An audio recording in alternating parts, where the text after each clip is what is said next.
All right, good morning, ladies and gentlemen. Thank you for coming here today to this event, preparing for the dissolution of the Russian Federation that's co-hosted between the Hudson Institute and the Jamestown Foundation. While it is unknown when Russia's full scale of invasion of Ukraine will end, a Russian defeat would likely mean an end to the Russian Federation as we know it today, certainly as we see it on a map today. Because of the Kremlin's decision to attack Ukraine, Moscow's once extensive influence across the Eurasian landmass has dwindled, and the war has devastated Russia's economy, military, and social stability. U.S. and allied policymakers need to understand that the breakup of the Russian Federation is a real possibility, and we need to start preparing now and thinking about now about this new geopolitical reality that could emerge across the Eurasian landmass. This issue also presents sort of a dilemma for policymakers and think tankers and intelligence analysts and commentators, because on one hand, if you talk about this issue like we will today at this half-day conference, you're quickly branded a neocon or a warmonger wanting regime change in Moscow.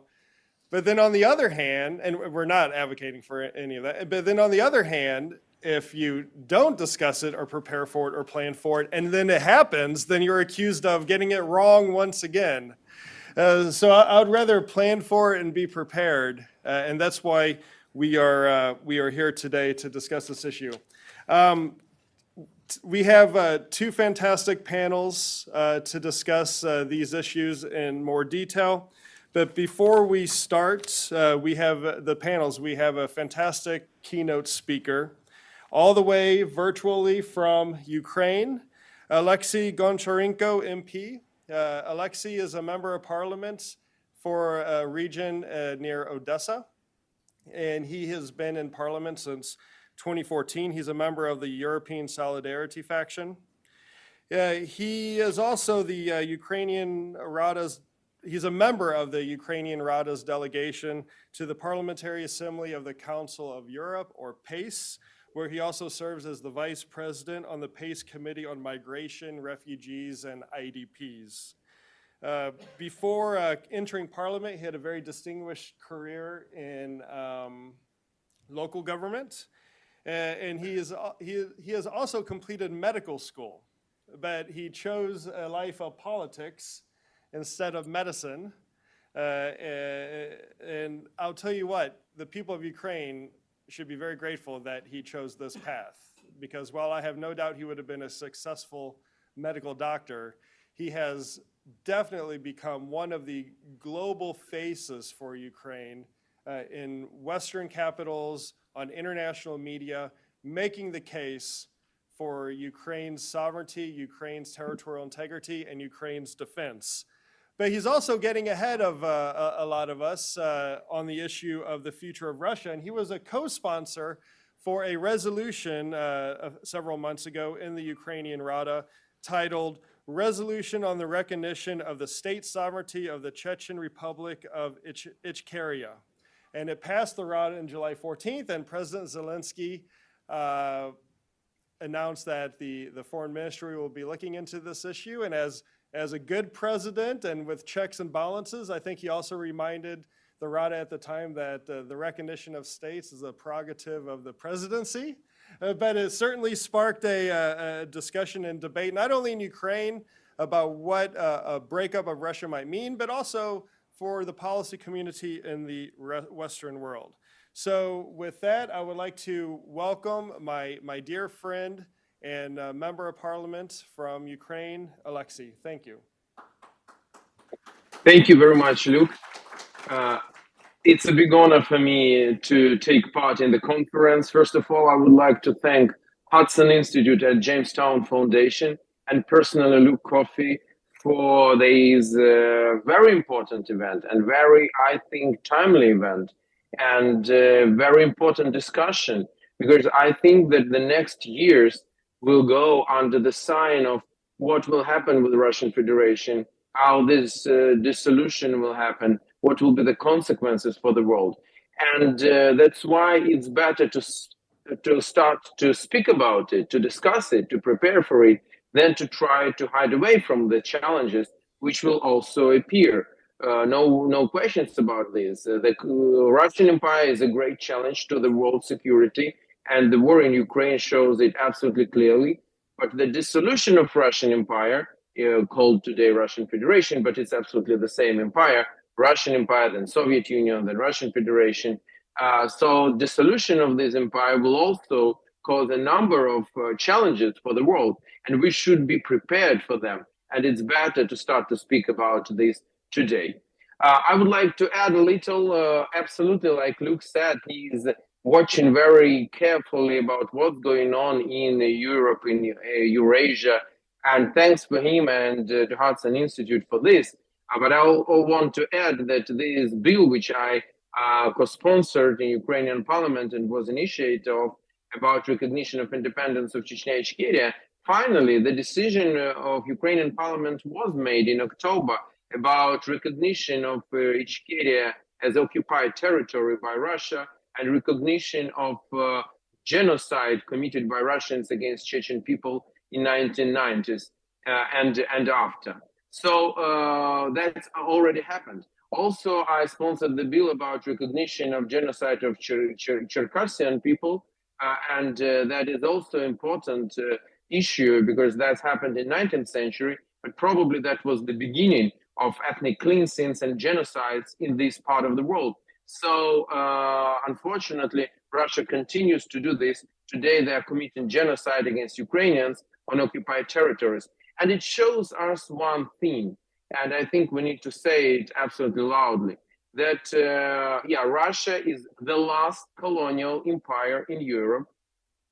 And the way these empires live, it's very clear. It's by using people as a fuel. These empires, they're not interested in developing, empires like this, they're not interested in developing the territory. They're not interested in the quality of life in their countries because like near 10% of Russian people today are deprived from basics, from sanitation. They don't have toilets in their houses. They go outside. And it's in 21st century, one of the wealthiest countries in the world. Maybe the wealthiest from the point of view of resources and the biggest country. So this empire lives using people as a fuel. And we can see it. We don't need to go far away in some 19th century, but we can see it just during last 20 years. When Russia finally suppressed Chechnya, just committed genocide against Chechen people, they killed 1 from 5 Chechens. Just imagine this. So 200,000 people from 1 million population of Chechen Republic at that moment. When they finally suppressed it in 2000, unborn in 2000 Chechen boys now are fighting in Ukraine against Ukraine and killing Ukrainians and dying themselves on Ukrainian soil. In 2008, Russia occupied, and there was a war against Georgia.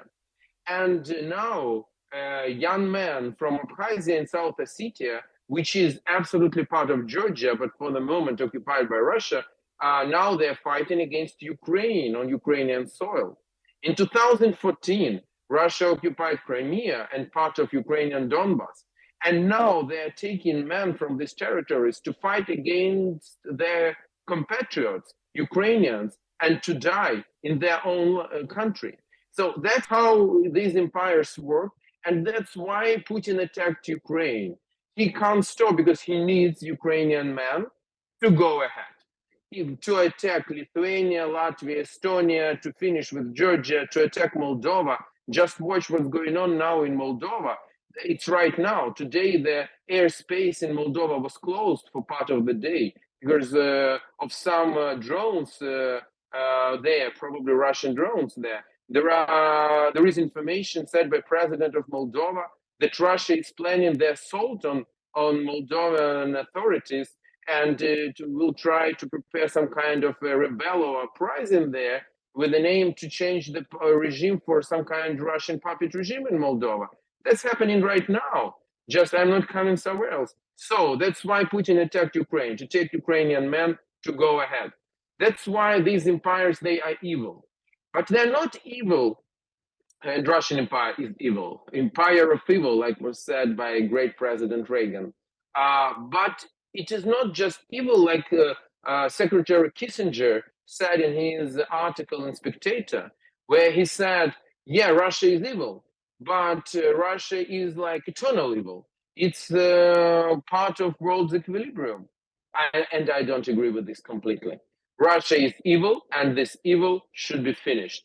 That's what we should say. And we can't tolerate this evil anymore because this evil cannot be contained in its boundaries and in its borders. So they're coming out and they're attacking the free world. And that's how they will continue to do. So we need to finish with this evil. And who said that this empire should be forever? Like, again, it's the last colonial empire in Europe. Look, Austro-Hungarian Empire dissolved. Nothing happened. The sky is on the place. German Empire, that is a great example. It dissolved. And who benefited more than Germans from the fact that German Empire does not exist anymore? If Germany would not go through denazification after the Second World War, Germans again would be today cannon fodder for some new tyranny. But they are not. They live in prosperous, wonderful country, one of the leaders of the world, because they came through denazification, they finished with German Empire, and they built wonderful state with democracy, rule of law, human rights, and that they benefit from this the most. And from dissolution of Russian Empire, who will benefit the most? It's Russian people, I'm sure about this. But also other nations which are suppressed today. Why Chechen people can't live independently? Why people in Dagestan can't live independently? I just will give you one number. Population of Estonia is 1.3 million people. Population of Dagestan is 3 million people. Estonia is wonderful state, absolutely successful. Why Dagestan can't be like this, or any other country or nations which are today suppressed by Russian Federation? And from all of this, we can take some kind of result that this empire should be finished. And it happened that Ukraine today is on the front line. It's quite historical thing because, you know, this empire tried to tell that their roots are in Kiev, Rus, in Kiev. And it's interesting and very symbolic that in Kiev, this empire will be finished. I think it's really a beautiful joke of history, but that's what will happen. I absolutely believe in this. I hope that this war is the last colonial war of Russian Empire, and the role of Ukraine is not just to kick off Russia from our territory, to build the fence between us and these people. No, but to make everything to dissolve this empire, not by coming militarily, not by taking militarily Moscow. No, we don't want to sacrifice any Ukrainian for this, but by helping the suppressed nations of North Caucasus, other nations of Asian part of Russia to be free. That's why it was so important that Ukrainian Rada made this decision, which we are saying about Ichkeria. I will continue to push this, and I have an honor to be head of caucus in Ukrainian parliament for Free Caucasus. Also, don't forget about Belarus, which is today occupied by Russian Empire. This big nation deserves all the right to be a member of free world. It's 10 million population nation, and it is today occupied. Again, I'm head of caucus for democratic Belarus in Ukrainian parliament because I really believe that is part of our work. Maybe we don't know how this war will finish. Maybe Russia will be defeated on the battlefield, but maybe Russia will first dissolve and then will go out from Ukraine. And that is absolutely possible, like it happened 100 years ago when Russian Empire collapsed. Just to remind you, it was not, military, the First World War was one of the reasons, but not the only reason for this. Internal things were probably more important. 30 years ago, Soviet Union collapsed. Again, the war in Afghanistan finished in 1989. That was one of these lost colonial war in Afghanistan, was one of the reasons to collapse of Soviet Union, but not the only. And maybe the military problems in Ukraine will be one of the reasons, but there are other reasons which will cause the dissolution of Russian Empire. That's what I believe in. And we should be prepared for this because, yeah, there will be challenges. Who will control mass destruction weaponry? What will happen in North Caucasus? What will happen in Siberia? Maybe China will try to use this opportunity to fill the gap and this vacuum which will be created on the huge territories, and so on and so on. So there are a lot of questions, but let's start to prepare for them. And one of issues which I am sure that you will have a great, that we will have today, a great discussion during this conference. But one thing I want to tell you, it's about nuclear weaponry, and it sounds like this. We should say, and it should be our objective, Russia also should be denuclearized. Not only de-imperialized, but also denuclearized, because Russia does not deserve any more right to have nuclear weaponry. Because the whole idea of nuclear weaponry club was that in this club, countries who are inside, they should never ever use it even for blackmailing. And I am not even telling about to use them, but even as a blackmailing, as a threat, they can't do this. And Russia is doing it constantly, you know this. And that means that Russia should be denuclearized. That's part of policy which should be absolutely fulfilled. It's not an easy task. I'm not saying that it's easy task. That's why such discussions are very important. Once again, we are ready in Ukraine for our new role in the world, to be one of the leaders of the free world, and we're ready for this. This is our pragmatism, to fight for freedom, because from freedom we benefit all, economically, politically, like human beings.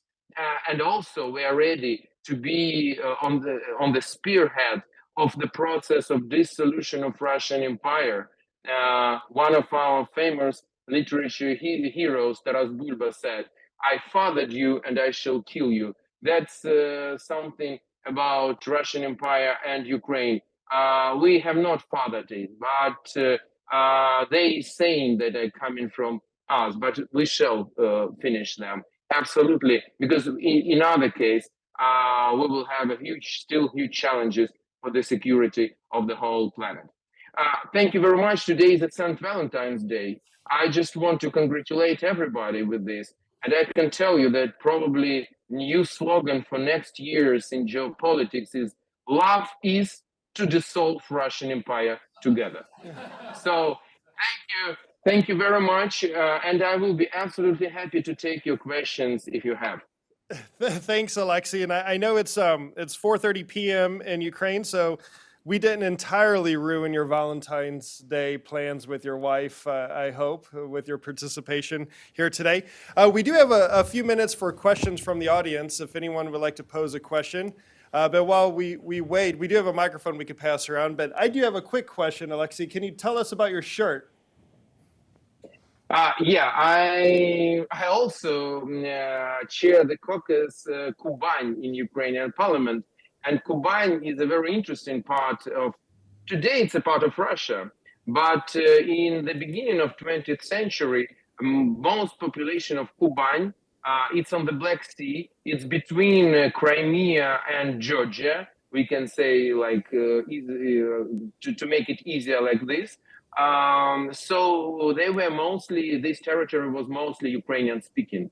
And even today, many people in Kuban speak in kind of Ukrainian language, but kind of specific one, maybe some mixture of Ukrainian and Russian. There's national songs which they're singing, that is, they call it Kubansky Kazachi songs. They are absolutely Ukrainian.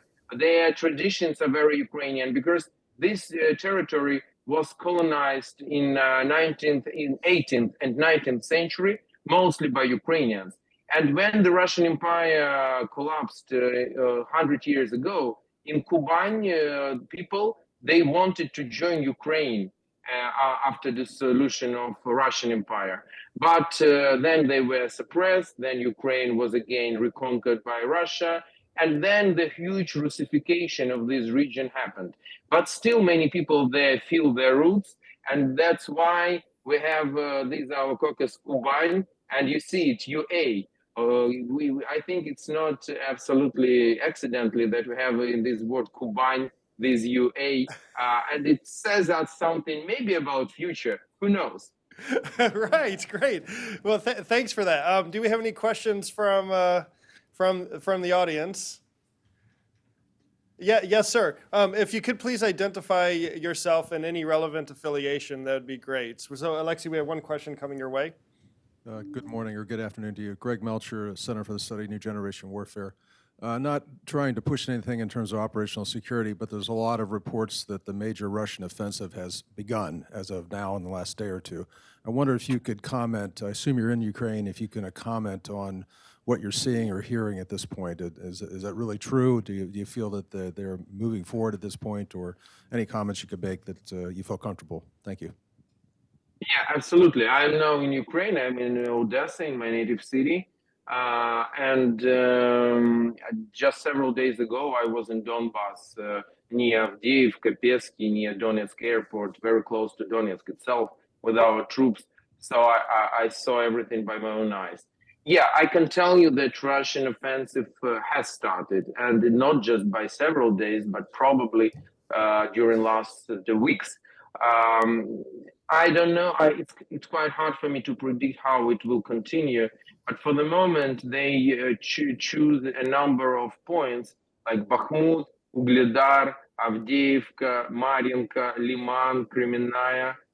These are parts of the front line in Donbass where they are just very active today. They try to make offensive. They are sending people wave by wave. It looks absolutely horrific. They don't count people at all. Just they don't count them. The fields are just full of Russian bodies, or corpses of Russian officers and soldiers. They are dying in thousands, but they continue to go ahead. Also, this Wagner group from convicted people, but also regular army. And they have some very tactical and small successes, mostly around Bakhmut. So the situation near this town is very, very difficult. But I want to remind you that Bakhmut, before start of this invasion, was a town of 70,000 population, 70,000, 70. And Russian army is continuing the attack on Bakhmut from July. So they started this attack in July. Today is February. So if this so-called second largest and strongest army in the world just spending more than 7 months to take the town, which were 70,000 population, and now it's deserted, definitely. So it shows you real capability of Russia to have like a big successes. I don't believe that they will have big successes, but they can have some successes, and definitely we are paying to stop them with also with a high price. We also have big losses, definitely not compared even to Russian losses. That's even not comparable. But for us, we count people, and our best people are on the front line now. And definitely for us, it's very painful. That's why we ask the world to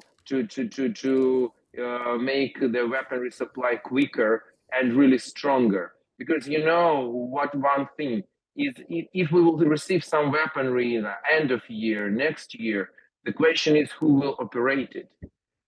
And that is very important question. And today we have professional, motivated people on the front line. They just need weaponry to finish their job. And long-range missiles, fighter jets, armor in normal quantities, in hundreds. Because when I hear, yeah, I have all respect and we are thankful for all support we are receiving. But when I hear about, like Canada said, that we are providing Ukraine with 4 Leopards, 4.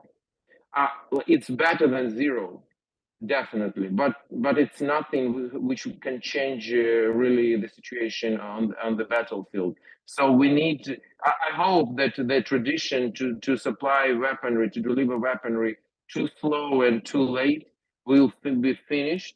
We will stop to chasing after Putin. The free world will make step ahead, will give us weaponry what we need today in full quantities. And then with this, we will finish the war successfully and quite quickly. Thank you. Alexei, thank you for that. I'm mindful of the time and I want to stay on schedule.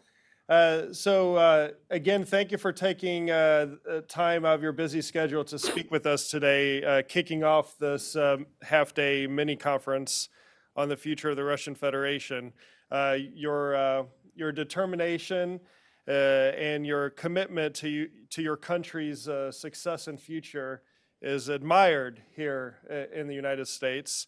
And we understand being in Odessa, it's a difficult time, with the electricity outages and the constant drone attacks from the Iranian drones that Russia's using against civilian targets, especially in Odessa. So we're praying for you and your family and the people of Ukraine, and we wish glory to Ukraine. Thank you. Thank you. To heroes glory, and it was a big honor for me to be invited. Thank you, Luke, and thank you to Hudson Institute and Jamestown Foundation. Thank you very much.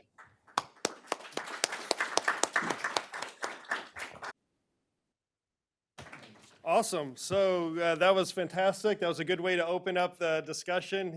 He had, I think we all can agree he's very, powerful in his comments and has definitely given us some food for thought. So we will start just 4 minutes late into our first panel, which for me is actually early. So I will hand it over to our co-host, Glenn Howard, the president of the Jamestown Foundation, to kick off the first panel of discussion. Glenn, it's up to you how you want to run this. If the speakers want to come up here and speak, they can. If they want to stay in their chair, they can. You can do Q&A however you like. So over to you. Okay. Well, first of all, good morning, everyone. I'm Glenn Howard, president of Jamestown Foundation. I'd like to thank my esteemed colleague, Luke Coffey, and thank Peter for allowing us to join forces here today. I think it's very important in Washington that you team up and you try to expound the issues of the day and as in a broad of audience and as possible. And it's great to see a lot of familiar faces in the room today. It's very important that as a new younger generation emerges that doesn't remember the breakup of the Soviet Union in 1991 or the fall of the Berlin Wall, that this new generation kind of understands the important issue of nationalities and what Russia is as a multi-ethnic empire. It's still the last empire in Europe, and it's very important. Janusz and I have two things in common. One of them is we had the great honor of being affiliated with Dr. Zbigniew and Brzezinski. And so his legacy and a lot of his writings do kind of continue to this day. He was the one who coined the term Eurasian Balkans. Not long ago, when I was talking to a friend of mine from Azerbaijan and talking about the war in Ukraine, I'm always interested in what other people from the Caucasus, their perspectives on the war, what it is and how they perceive it. And he coined it in basically one sentence. He says, the battle going on in Ukraine is the Stalingrad of the post-Soviet space. And so that thought has kind of stuck with me because many eyes are looking at what happens in the future in Ukraine. It's basically, as our Mr. Goncharenko has pointed out, it's kind of this blend of elements of Eurasian Balkans, but a Habsburg Empire. There's this element of Russian militarism that won't go away even if the war ends. Even if it's triumphant for Ukraine, it's the issue of militarism. The ideology in Russia will continue. That is the ideology of empire. Then we're struck with the idea of how we're starting to see Prometheanism and the issue of Pilsudski.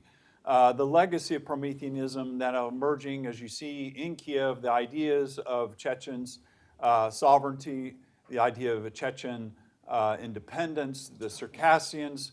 What we're getting at is basically the idea that this is one of the last gasps of empire, and where it will go, nobody will know. But one of the things in a conversation Paul Goebel had with a member of my staff yesterday was quite interesting that was relayed to me, was how in 1991, the breakup of the Soviet Union, when they were people like Paul Goebel were there inside the State Department working and saw this, and people were just completely unprepared for it. And as Luke said in his opening statement, it's very important to kind of identify and talk about what is happening within Russia today. And no one would have even dreamed in 91 of having, or 1990, talking about the issue of nationalities and what was going to mean for the breakup of the Soviet Union. No one knows where this is going, but Janusz has adequately, come up with this wonderful book that talks about a failed state, a guide to Russia's rupture. I highly encourage everyone to grab a copy. Janusz, who's a senior fellow at the Jamestown Foundation, has very much, two very important chapters in the book are rupture scenarios. The other one is called Western planning. And this is where we need to start kind of looking and thinking about what is happening, especially in Donbass. One of the things you may not have realized that in the Battle of the Don going in Donbass and Bakhmut, you have the Georgian Legion that is fighting there, and you also have one of the Chechen battalions is also fighting there. And when you talk about Pilsudski, you think about the legionnaires. You think about, for those who are historically minded, about what the legionnaires were doing, the Polish legionnaires in World War I. You think about the Blue Division that was created and fought on the Western Front in France. So you think about different dimensions of what these volunteers and what they mean for the future. Now in Chechnya, you got 5 Chechen battalions fighting inside of Ukraine. And you have, I think, about 2 Belarusian battalions. So it's kind of interesting to parallel that you have this large Belarusian diaspora living in Poland, and then you also have this very large Chechen diaspora in Europe, and now they form 5 battalions fighting in the war. So what is the implications of this going forward? So no one knows, but maybe the World War I, the post-World War I breakup, and what happened with the Russian Empire, maybe, those are the kind of things we're going to want to look at and discuss. So enough being said. I can't endlessly quote Paul Goebel, but you got to keep in mind one of the things that Paul Goebbels has said is that the United States is a status quo power.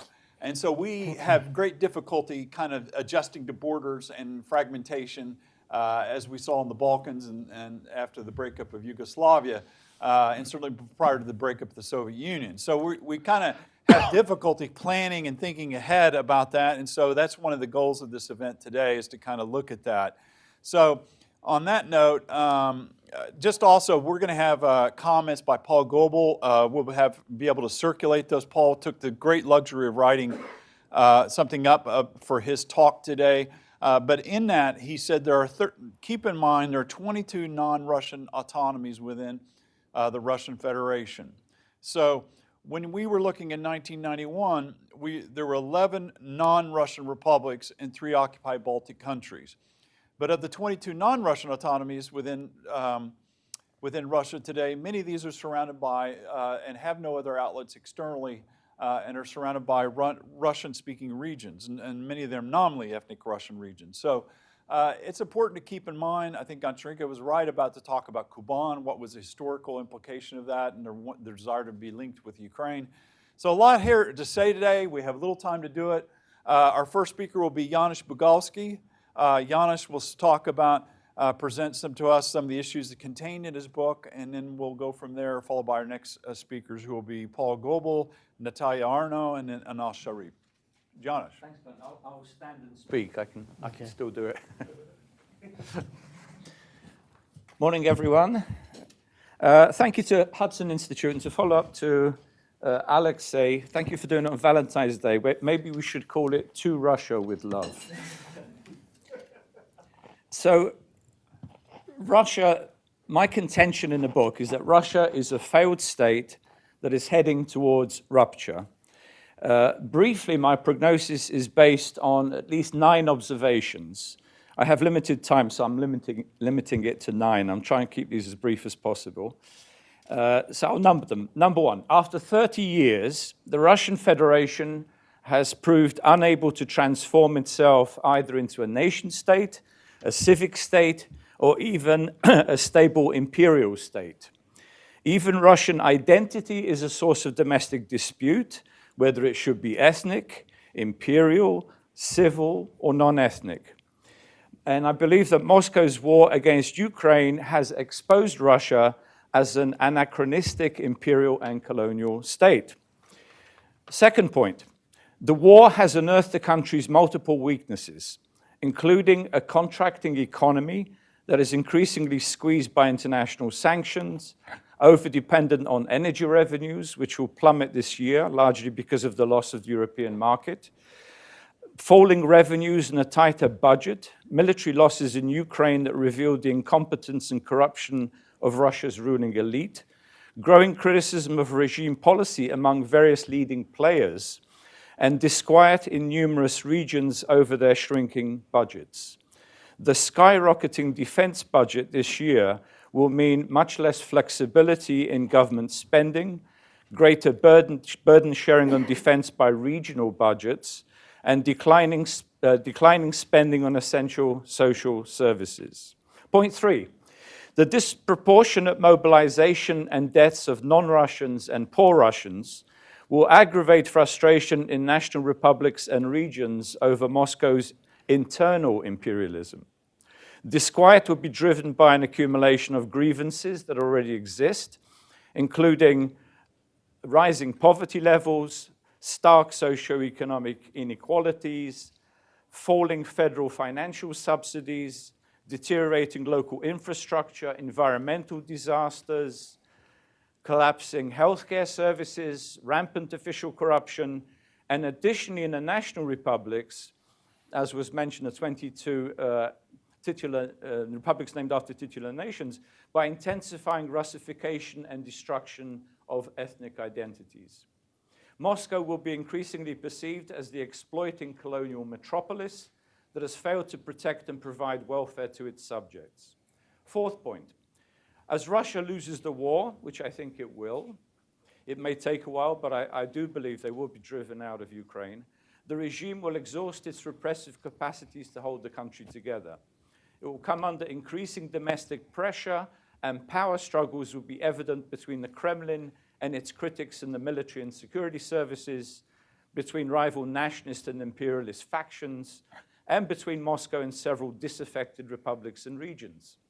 We are already witnessing this in, for instance, the mysterious deaths of over a dozen oligarchs, frequent military purges and reshuffling, and open disputes between the defense ministry and general staff and state-funded private armies, particularly the Wagnerites and the Kadyrovites.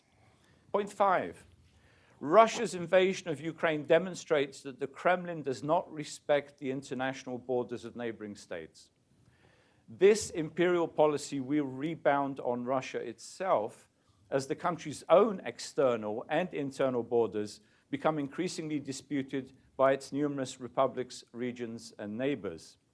The loss of captured Crimea and 3 Ukrainian oblasts will become symbolically and politically important in demonstrating that Russia is losing territory. Point 6, Russia's rupture will not follow a single pattern, and Glenn mentioned this, I developed various scenarios in my book, but can include elements of both the Soviet and Yugoslav scenarios from the 1990s. It will also not be a single event, but a number of rolling crises, breakdowns, opportunities, and revolts. And I think it's important to remember, and I do very, very distinctly, that the collapse of Yugoslavia was not uniform for each emerging state. Slovenia, Montenegro, and Serbia itself did not experience the prolonged and bloody wars evident in Croatia, Bosnia-Herzegovina, and in Kosovo. And the process of disintegration took over a decade. While several republics may exit Russia relatively unscathed, outright conflicts could materialize between the center and some federal subjects. In some parts of the country, it could lead to border disputes between neighboring republics and regions that are aspiring towards independence. It will also embolden the emergence of new states and regional federations, such as in the North Caucasus and the Middle Volga. Federations seeking to control their own resources and no longer sending their men to die for Moscow's empire. My 7th point, if Moscow deploys Russian ethno-nationalism to keep the country intact, this will provoke an assortment of ethno-nationalist responses across the country and contribute to mass violence, fanning xenophobia, Islamophobia, and anti-immigrant sentiments could light a fuse that Moscow will be unable to extinguish. With thousands of demobilized troops returning with weapons to a deteriorating economy, the opportunities for violence will escalate. Moscow can try to emulate Serbia in the 1990s by mobilizing ethnic Russians to carve out ethnically homogeneous regions from rebellious republics while expelling non-Russian populations. But this was simply hasten state rupture. My eighth point, some national republics where the number of ethnic Russians is shrinking can seek full emancipation and statehood.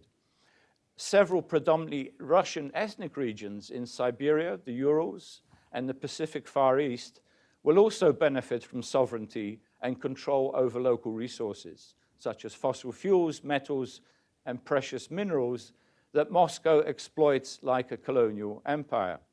As rebellion spreads, the weakened regime with a depleted military and a falling budget will not have the capabilities to simultaneously subdue dozens of republics and regions seeking to control their own resources and establish genuine sovereignty. My very last point, this sort of touches a little bit on the second panel this morning, Russia's democratic opposition. I believe they're incapable of transforming an empire into a democratic state. The insistence on preserving the state in its current borders is viewed with increasing suspicion among non-Russians, regionalists, and Russia's neighbors. This leaves the terrain open for alternative voices, particularly for nations and regions seeking self-determination. Hence, the message from Washington and European capitals to Russia's citizens, as I said, to Russia with love, needs to be positive, with open backing for pluralism, democracy, federalism, civil rights, and the autonomy of republics and regions. People also need information that Moscow suppresses, especially the advantages of independence and the cultivation of peaceful and productive relations with neighbors. This in itself, I think, can help embolden them by demonstrating that citizens of the current Russian Federation are not globally isolated, and they do have a future when they take it into their own hands. Okay, I'll leave it there. Thank you. Thank you, Janusz. That's a great overview of and listing the points. We'll make sure we get a copy of some of your points that you made and also share that afterward today. Our next speaker is the one and only Paul Goebel, an institution in itself, and we're happy that Paul is still with us to be able to share his thoughts. If you don't read Windows in Eurasia, you should, and subscribe to it. And we're lucky that we had Paul writing twice a week in Jamestown's Eurasia Daily Monitor. Paul needs no introduction. His intellect is well known. And if you read what he writes, it's one of educating us about the issue of nationalities and the issue of where Russia's going. Paul, thank you for joining us. We're going to turn the floor over to you. We know you're somewhere deep in the Shenandoah, so please feel free to convey some fresh air on us. Okay, thank you, Glenn, and thank you both, Glenn and Luke, for having this meeting and allowing me to attend by a distance. I'm currently being treated for 3 different kinds of cancer, so traveling around is not a real option most of the time. As many of you know, I have spent the 50 years of my professional life studying or trying to promote assistance to the non-Russian peoples that had the misfortune of falling under Moscow's rule. I am certain that no one who invites me to speak on the fault lines of the Russian Federation would expect anything other than a detailing of the many ethnic divisions that exist within the Russian Federation. And that's especially so because there is a widespread and, in my mind, rather dangerous assumption that the future demise of the Russian Federation, which I do believe is coming, will in many ways resemble what happened 30-some years ago with the demise of the USSR. I think it's absolutely essential that we escape that and understand that the biggest fault lines, the ones that are likely to have the most profound consequences, either for the reconstitution of a very different and, one hopes, genuinely federal Russian state, or the dismantling of that state into a variety of independent states are not likely to be the ethnic Russians, but rather subgroups within the Russian nation, which, as I will argue, is probably the least well integrated nation within the borders of the Russian Federation today. The reasons behind my argument are simple. First of all, in 1991, the non-Russians formed 50% of the population of the USSR, 50%. Today, they form about half of that amount, and so their role is obviously different. And even if they were all able to get independence, we would still be left with a Russian empire of enormous size. Moreover, in 1991, there were 11 non-Russian republics and 3 occupied Baltic states, each with its own proto-statehood structures and borders that with what would become foreign countries. Now, today, there are 22 non-Russian autonomies with far fewer institutions of that kind, many of which don't have potentially external borders, but are entirely surrounded by at least nominally ethnic Russian regions, and some of which don't have non-Russian pluralities, let alone majorities, even though they bear a non-Russian name. And finally, in 1991, there was widespread support for the idea among Russian liberals and also in the West for the idea that if the USSR did come apart, the republics that would gain independence would necessarily keep the borders they had as a condition of recognition, even when there were obvious examples when those borders were unjust, illegitimate, and the product of Stalin's ethnic engineering. Today, therefore, we knew in advance, there was pretty much universal agreement that when the dust settled and the USSR came apart, there would be 15 countries. Today, no one can say what the borders of this entity will be or how many countries will emerge. At current estimates that one can easily find range from 1, those who believe that the whole place will somehow be kept together, to 100 or more. The important thing here, and I want to underline this, is that the existing borders within the Russian Federation are obviously not the borders of what is going to emerge. That is fundamentally different from 91. We are talking about a radical redrawing of ethnic borders and regional borders, and that changes the nature of the game profoundly.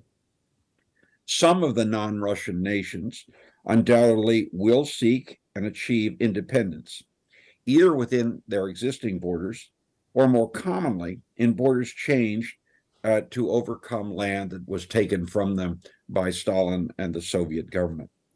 Others, almost certainly, will seek to form broader coalitions, as Janusz has brilliantly pointed out, or even agree to autonomy within a reconstituted and genuine Russian Federation, given that they see few prospects of going it alone. The variations are enormous. To think that one size fits all doesn't deal very well when we're dealing with nations that number from a half dozen to several million, and we simply need to stop thinking that there will be a single path forward. Again, a point that Janusz has made, and I completely agree. What I think we need to understand, however, is that whatever happens in the non-Russian part of the country is likely to be overshadowed by what will happen in what we think of as the ethnic Russian portion of the country. What I see happening is the emergence of regionalism of a kind that is likely to take portions of the Russian Federation out from under Moscow, either completely as Russian-speaking independent states, independent countries, or as the moving force for the transformation of the Russian Federation. The fact is that if the Russian nation comes to terms with the fact that it is not a single unified whole, that will begin to be the basis of moves toward federalism that we have not seen in anything but the claims of the Kremlin. The events of 1991, however, are instructive in this regard, if we consider them in more detail, and not just in terms of the departure of the non-Russian Union republics and occupied Baltic states. As many are coming to understand, those events were about regions and not just nations. On the one hand, many ethnic Russians in the non-Russian countries supported the goals of the non-Russians, only because the sclerotic leadership in Moscow wasn't prepared to yield power to those regions, and therefore they lived on, and therefore they wanted to have things redrawn. And on the other hand, many ethnic Russians across the Russian Federation had regional agendas then that took the form of things like the Siberian Agreement, the Urals Republic, and so on in the early 1990s. Institutions that have largely been forgotten in the West, but that are coming to mean more and more as the regions have their own agenda. And I personally think, and I'll go out on a limb, I personally think the first place to get independence from the Muscovite state is going to be Siberia, not Chechnya. I realize that goes against what almost everyone believes, but that's what I see happening. It is significant, though all too often ignored, that the Russian government was, in the early 90s, far more worried about the success of the regionalist movements than it was even by ethno-nationalism in the Caucasus. The efforts to suppress the regionalist movements were very, very active and strong well before Moscow invaded Chechnya and lost, and then before it invaded Chechnya again and at least won something that it thought it had achieved. This is the Russian government the current Russian government cannot acknowledge two things, because it cannot acknowledge that Russia is not an integral nation, even though it is unprepared to support the Russians as a nation that could form a nation state. One of the reasons that the Russians are less integrated than other of the nations within the borders of the Russian Federation is that, at least nominally, the non-Russian entities had the ability to proclaim that they were for their nation, even if they weren't always able to realize it. In the case of the Russian nation, even today, Vladimir Putin can't include in the Constitution the suggestion that the Russians are the state-forming nation, except by reversing the process and saying that they are the people who speak their language are the state-forming nation, which is a way of avoiding promoting Russian identity in and of itself. If Moscow changed its position on regions, it would then have to acknowledge the opportunity of the rise of other identities, such as the Siberian, the Novgorodian, or the Kaliningrader, that are far stronger than the Russian identities of those people that we normally talk about, and that they would risk facing then a kind of regionalist nationalist movement that would bring apart the Russian nation. And on the other hand, if Moscow were to recognize this diversity, they would have to take steps to deal with it. Lacking the power to homogenize the nation, which they seem to think is already homogeneous, they would then have to make the kind of concessions that could lead to decentralization and genuine federalism that the Russian Constitution calls for, but that the Kremlin has never supported.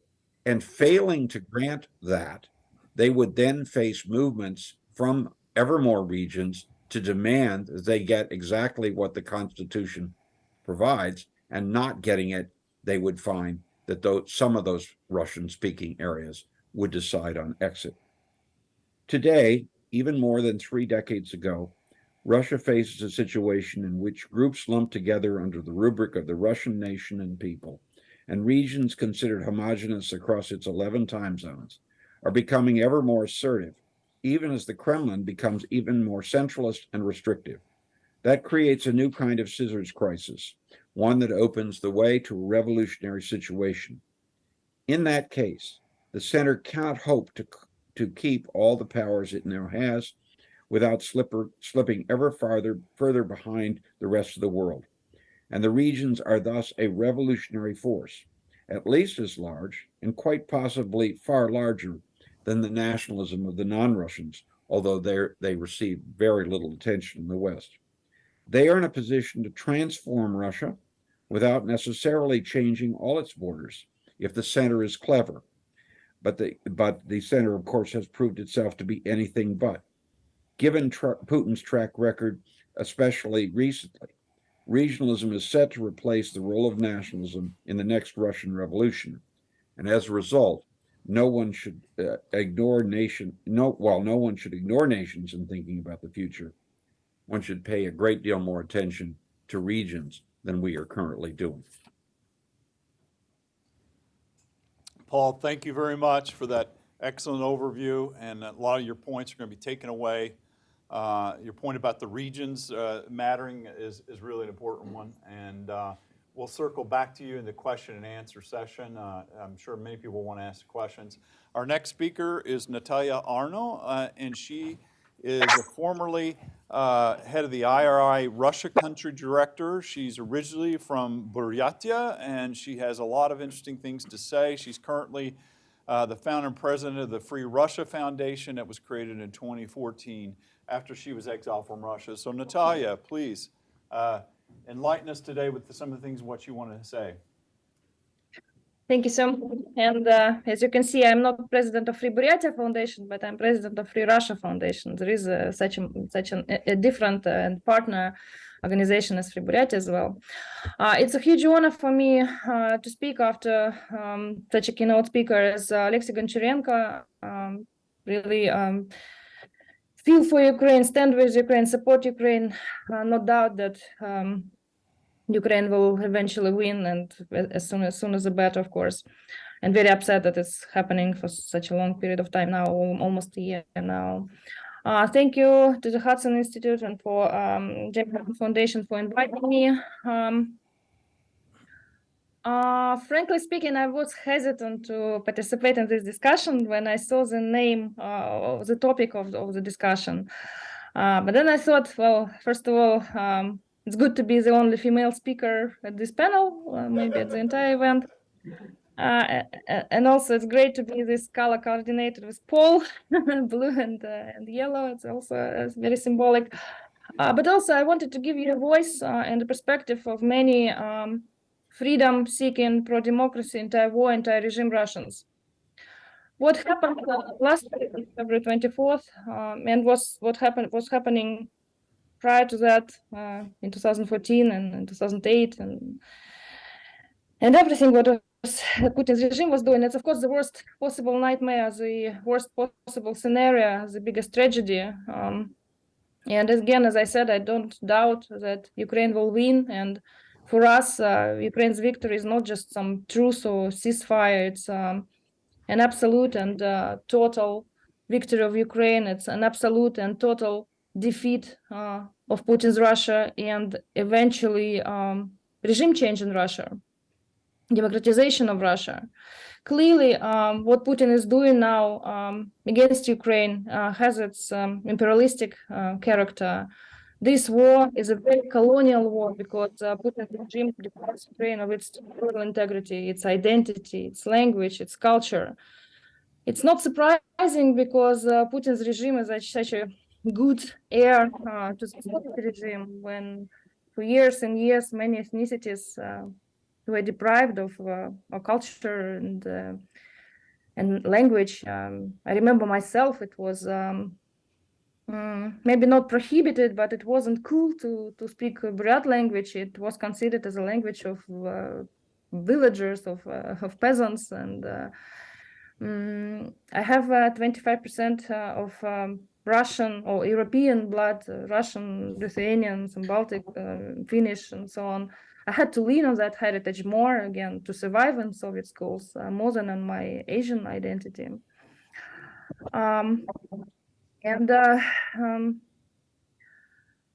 Clearly what is happening now in Ukraine is a genocide against Ukrainian, and at the same time it's an ethnocide inside Russia. Russia is not only an 11 time zone country or 80 something regions, it's a country of over 190 ethnic minorities. Those especially national republics are very, very poor, and people from there are useless, can afford, and I'm glad that there is a huge attention to this phenomenon as well. It's very important. But with all that, we pro-democracy, anti-war, anti-regime Russians, we want to fix Russia, not to dissolve it. The only option for us is Ukraine, and the only option that Ukraine's victory is sustainable, and that Russia is not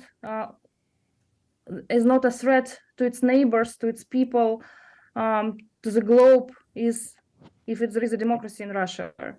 Today is a Valentine's Day. We say love is all we need. What we all need is democracy. The narrative about dissolution Russia helps the Kremlin to make more people to rally for the flag and mobilize even more Russians to support the regime.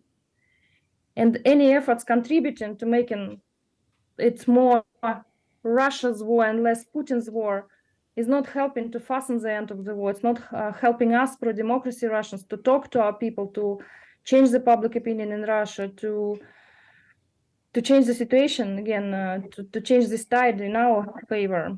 These discussions of geographic breakdown of Russia is, in my opinion, a speculation not grounded in reality.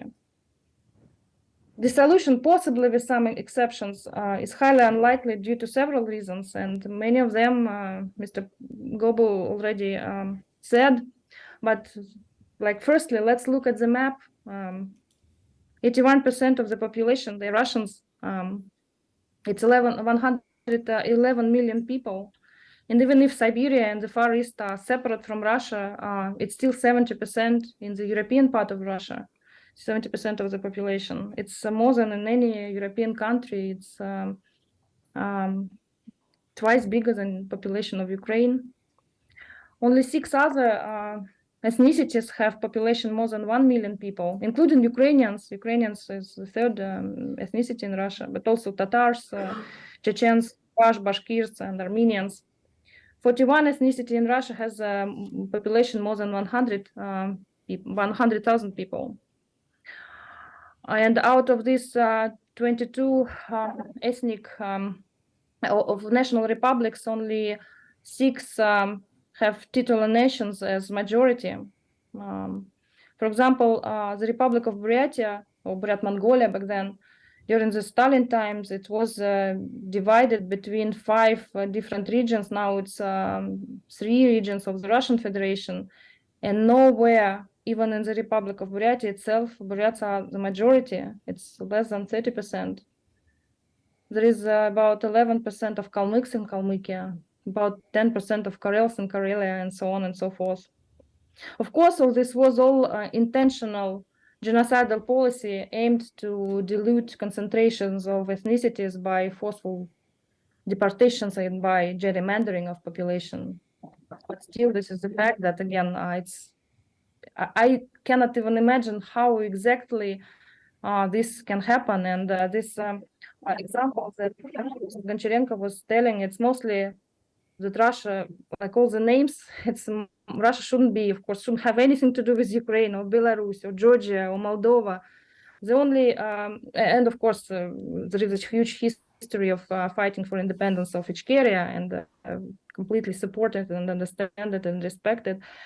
But the example of Dagestan, for example, I don't know, probably Mr. Gobel knows better how many ethnicities are in Dagestan only. It's at least 17, if I'm not mistaken.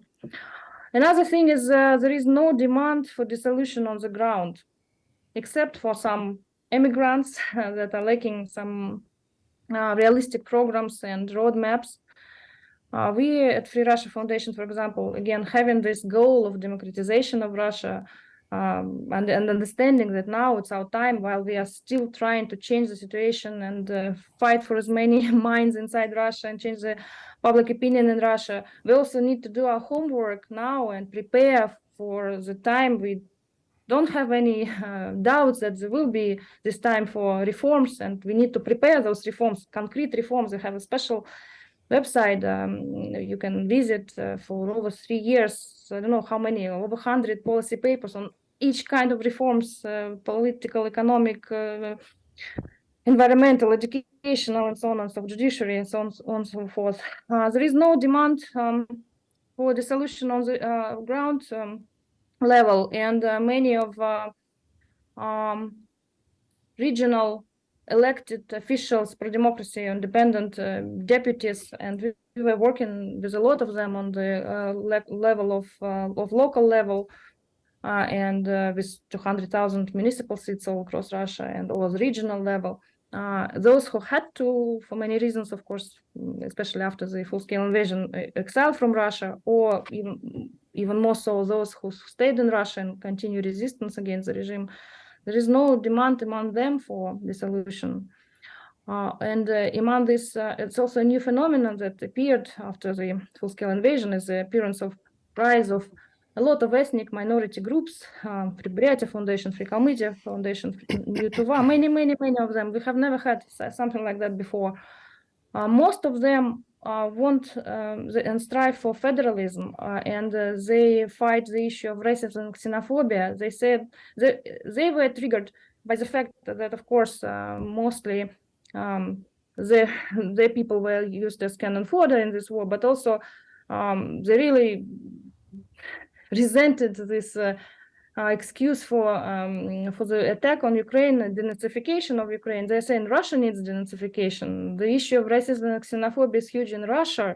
We don't feel ourselves as real citizens of Russia in any way. In Moscow, in Petersburg, anywhere, we feel ourselves as second or third-rate citizens. I couldn't allow my son to use Moscow metro.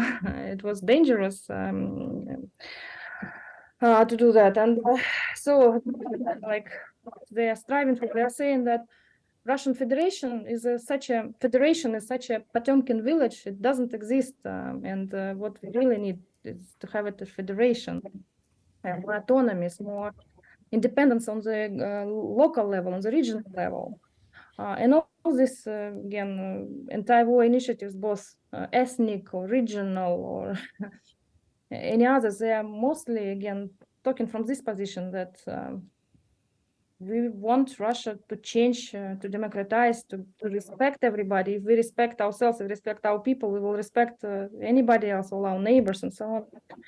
On the other hand, it's very easy for the propaganda. This is actually Putin who uses this narrative of and threat of that the West or whoever wants Russia to be dissolved, and that's how he can, again, mobilize all the population around him. And even if we even if it happens, and even if there is this dissolution of Russia, I don't know in how many territories and regions and what exactly borders, will be a huge imperialistic resentment. Right now, for the Kremlin, there is no ideology. What is the ideology? Thirst for money and power. If there is, again, if as I say, Russians are a divided nation, there will be a lot of Milosevic-type politicians, a lot of resentment, it will make all these territories even more imperialistic. This is what I'm afraid. And again, anybody who would be with all their populistic ideas, those who will be saying that we will gather Russian territories back, which will be very appealing for the population. They will be winning. It will be, again, and they have to think where the nuclear arms will stay in all this angry Moscovia or whatever. I don't know how safe will it be for the world. And another security reason is, do we know if there is if some territories, some ethnicities, whatever, if they separate from Russia, are we sure that there will be democracies, or will they be more satellites of China, Saudi Arabia, Turkey, some other non-democratic actors? It's better if Russia can and must become democratic. Russia can and must be a good ally for the United States, for the European Union, for the democratic world against China and radical Islamism. And of course, economic obstacles. Most of regions that, again, were gerrymandered and arbitrarily divided, they are landlocked and immediately will become dependent on bigger Russia again, or Moscow, or whatever, or on other regions that would separate from Russia but wouldn't be democracies, and transportation, trade, everything would be very, very complicated. For example, there is not enough drinking water in Kalmykia. How Kalmykia, like for example, free and independent and separate Kalmykia, how it's going to get water? What we have right now in Russia, it's again two sides of one coin, all this domestic repression and external aggression. What we understand that again, and how to make Ukraine's victory sustainable is that Russia is a very normal, a very boring place, very democratic with all these procedures and institutions and processes. It won't be immediately, of course. Of course, there are chances that it could be worse. It could be military junta for some time. But what also is possible is a projection of democratic Russia through some transition period. During this transition period, we can discuss all this. If some nations would like to be separate and independent, it would be great. If empire definitely should die, the Soviet Empire should definitely die. They have never did. It maybe collapsed on paper. It didn't collapse in heads and minds and practices and beliefs of many people on this territory. This should, like, de-imperialization, decolonization should be in our minds. First of all, we have never had the reflection of that Soviet period and condemned the Soviet totalitarian regime or had illustration or just really understood our history and understood all this. It would be up to Russian people or non-Slavic Russian people to decide about their future.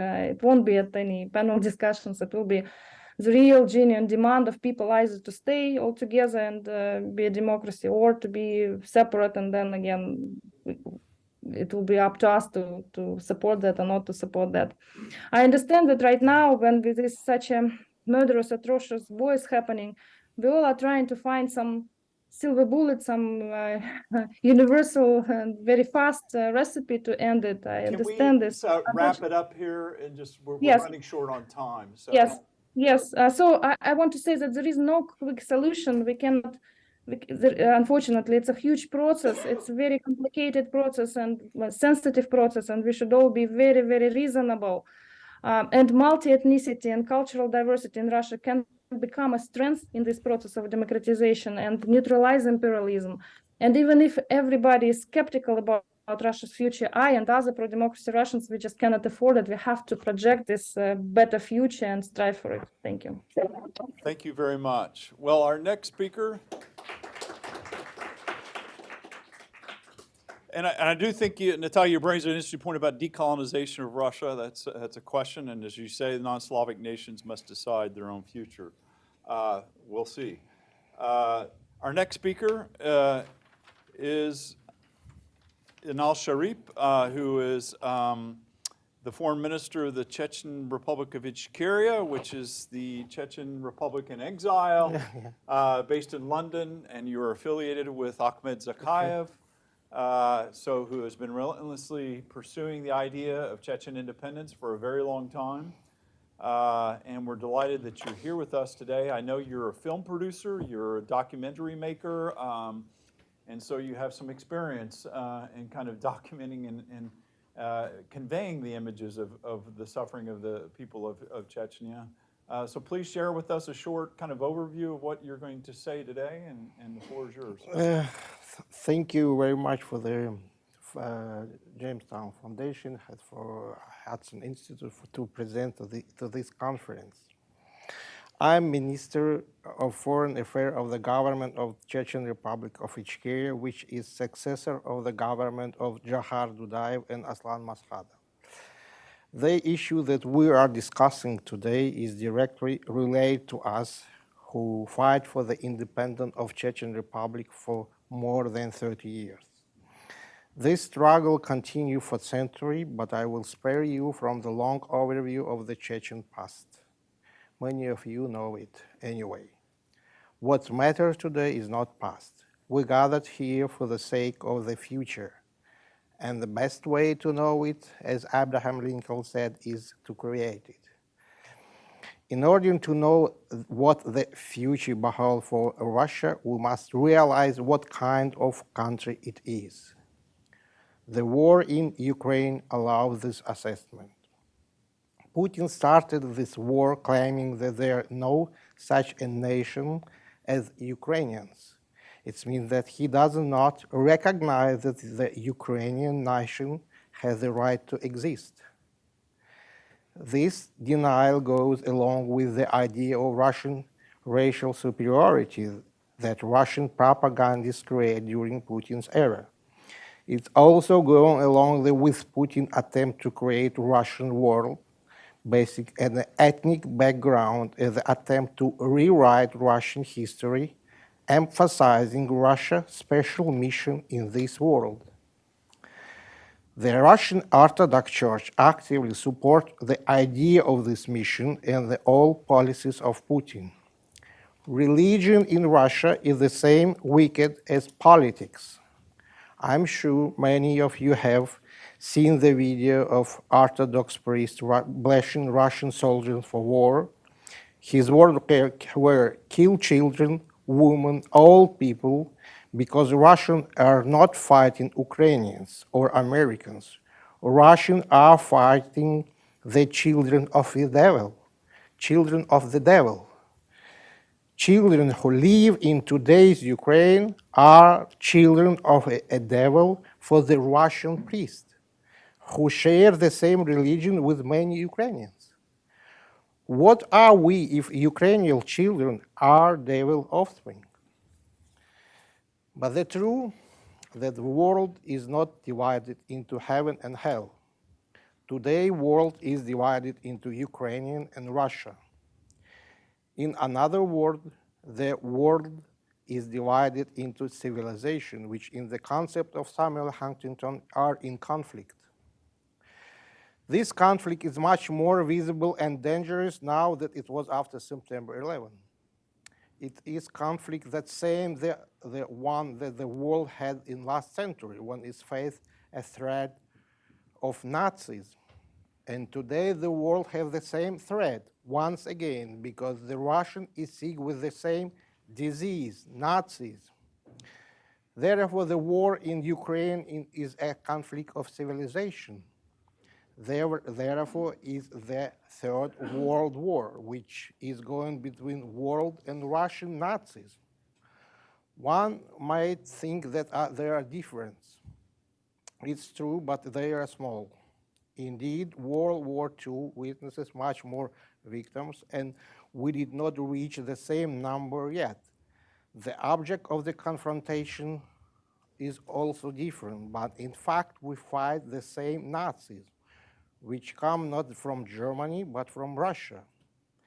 The most important difference is the possession of nuclear weapons and other weapons of mass destruction which Hitler only want and try to acquire, and Putin already has. Let me repeat, Russia is sick of Nazism and it has nuclear weapons. Hence today's Russian Nazism we can be called nuclear Nazis. I understand why the government of Western countries are cautious in this assessment of what is happening.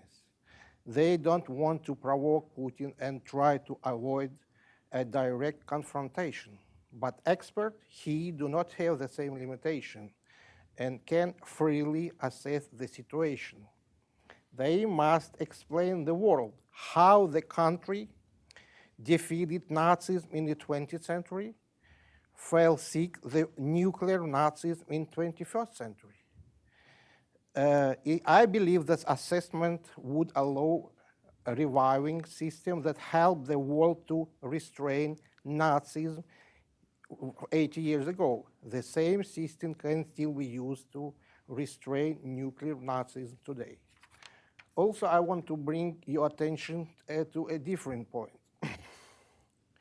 This is debate going on if it was Putin who construct modern Russia or whether it was Russia who created Putin. This argument is the same as about egg and chicken. It simply does not matter for us, for humankind. What matters is that more than half of the Russians support Putin's criminal policies, which means that they are accomplices in his crime. The same guilt laid with the German people who support Hitler.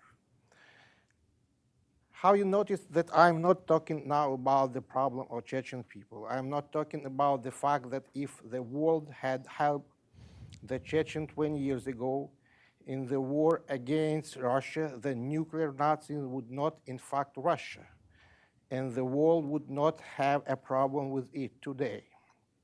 No one heard our voice then, and it was silenced by Russian propaganda. I hope today the world understands better what it did not or did not want to understand back then. The world sees that there is a difference between Chechen people and the criminal gang of Kadyrov who terrorize the population of whole republic and beyond in its borders.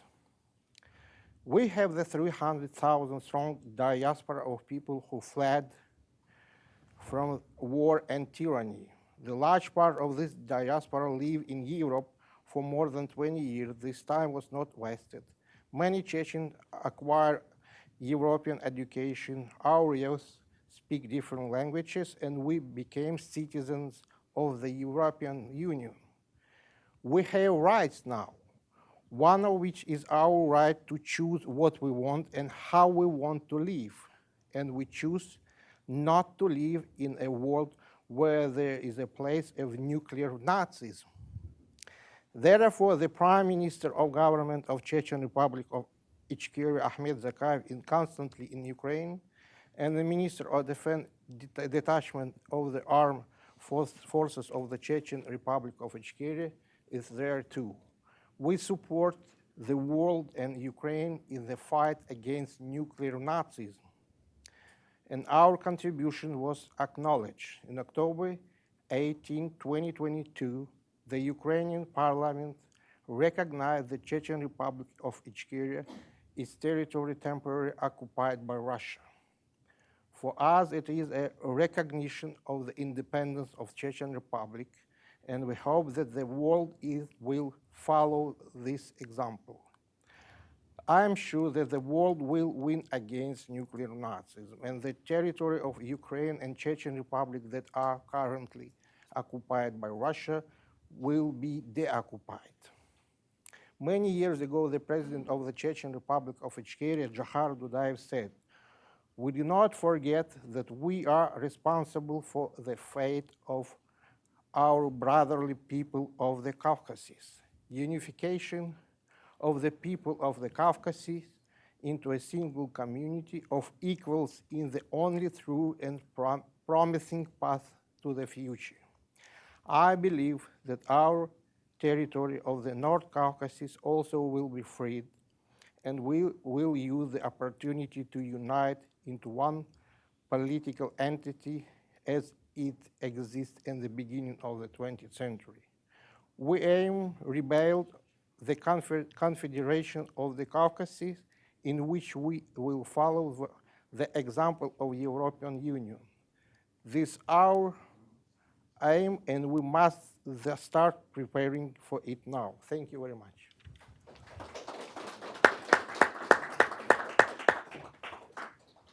Okay, well, thank you for that introduction and that overview. That was spot on in terms of the time. So we're going to now open the floor to questions and answers, and I understand Mr. Lutvak, Edward Lutvak, the distinguished speaker, has something you want to say or comment on, and before we open the floor. So I'm not unsympathetic to this discussion. In 1982, I think I published a book on the Soviet Union, which talked at length about Kazakhs, Uzbeks, and so on. Fred Starr is here, so I'm happy to educate him about Inner Asia. So I'm quite aware of the existence of these nationalities. And then I was able to visit many of those places in all those years ago. In the last 2 years, on the other hand, I'm a traveling man.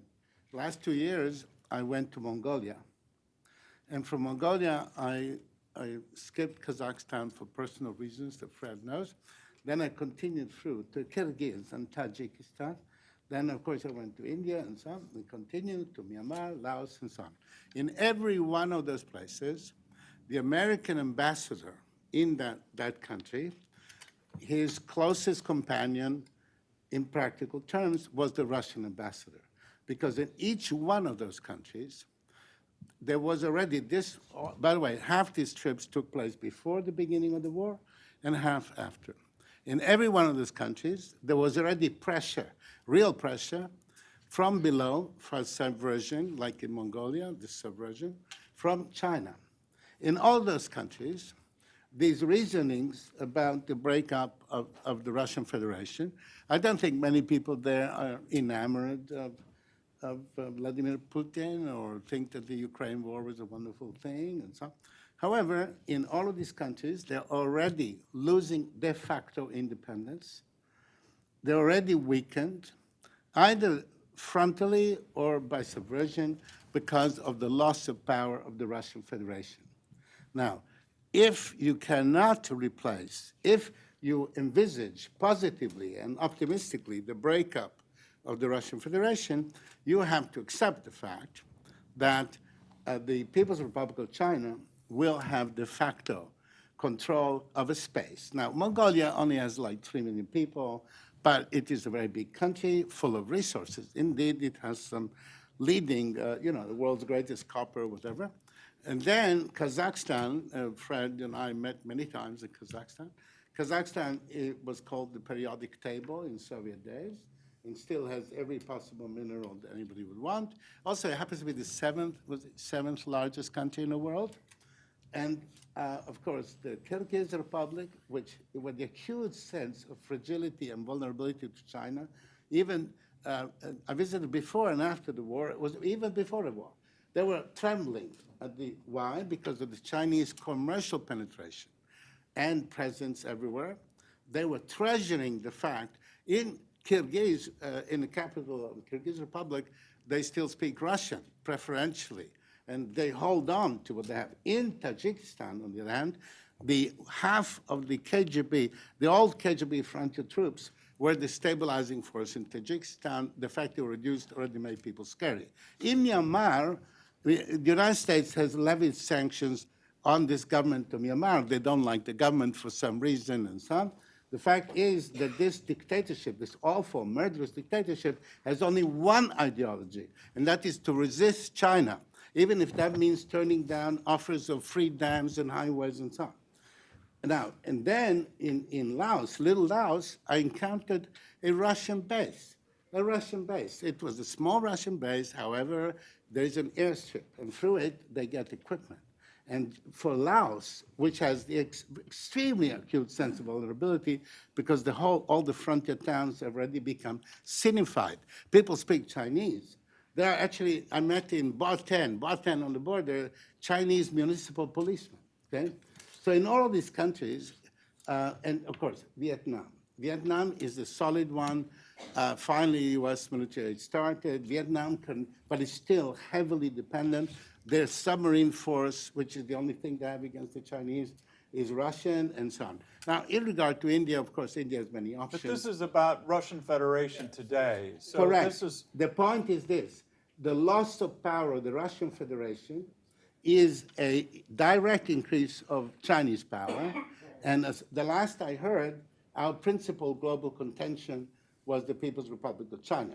And therefore, it means that while naturally preventing a Russian victory in Ukraine, which will be a catastrophe of a different order, a kind of moral catastrophe of the Western world, while of the absolute necessity of preventing a Russian victory in Ukraine, we must not conspire or contrive to damage the Russian Federation until you found a substitute for it, until you find a way of inserting power.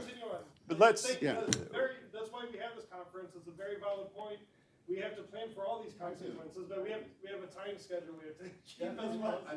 Thank you. Thank you, thank you. So we got a question, and Paul, I want to go back to you. I'm going to ask a question, but Paul, when the speaker finishes, I want to ask you about if you're sitting in State Department policy planning or in somewhere in the U.S. government today, what would you give advice to them how to look at the war in Ukraine, and what should they do to kind of think about it in terms of everything that's been discussed today?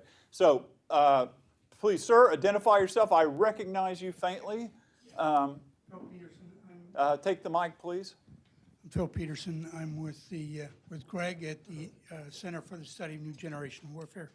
I have 3 points, starting with the fact that I agree with everything people said. Russia, Empire, Soviet Union, Russian Federation, it's the same paradigm.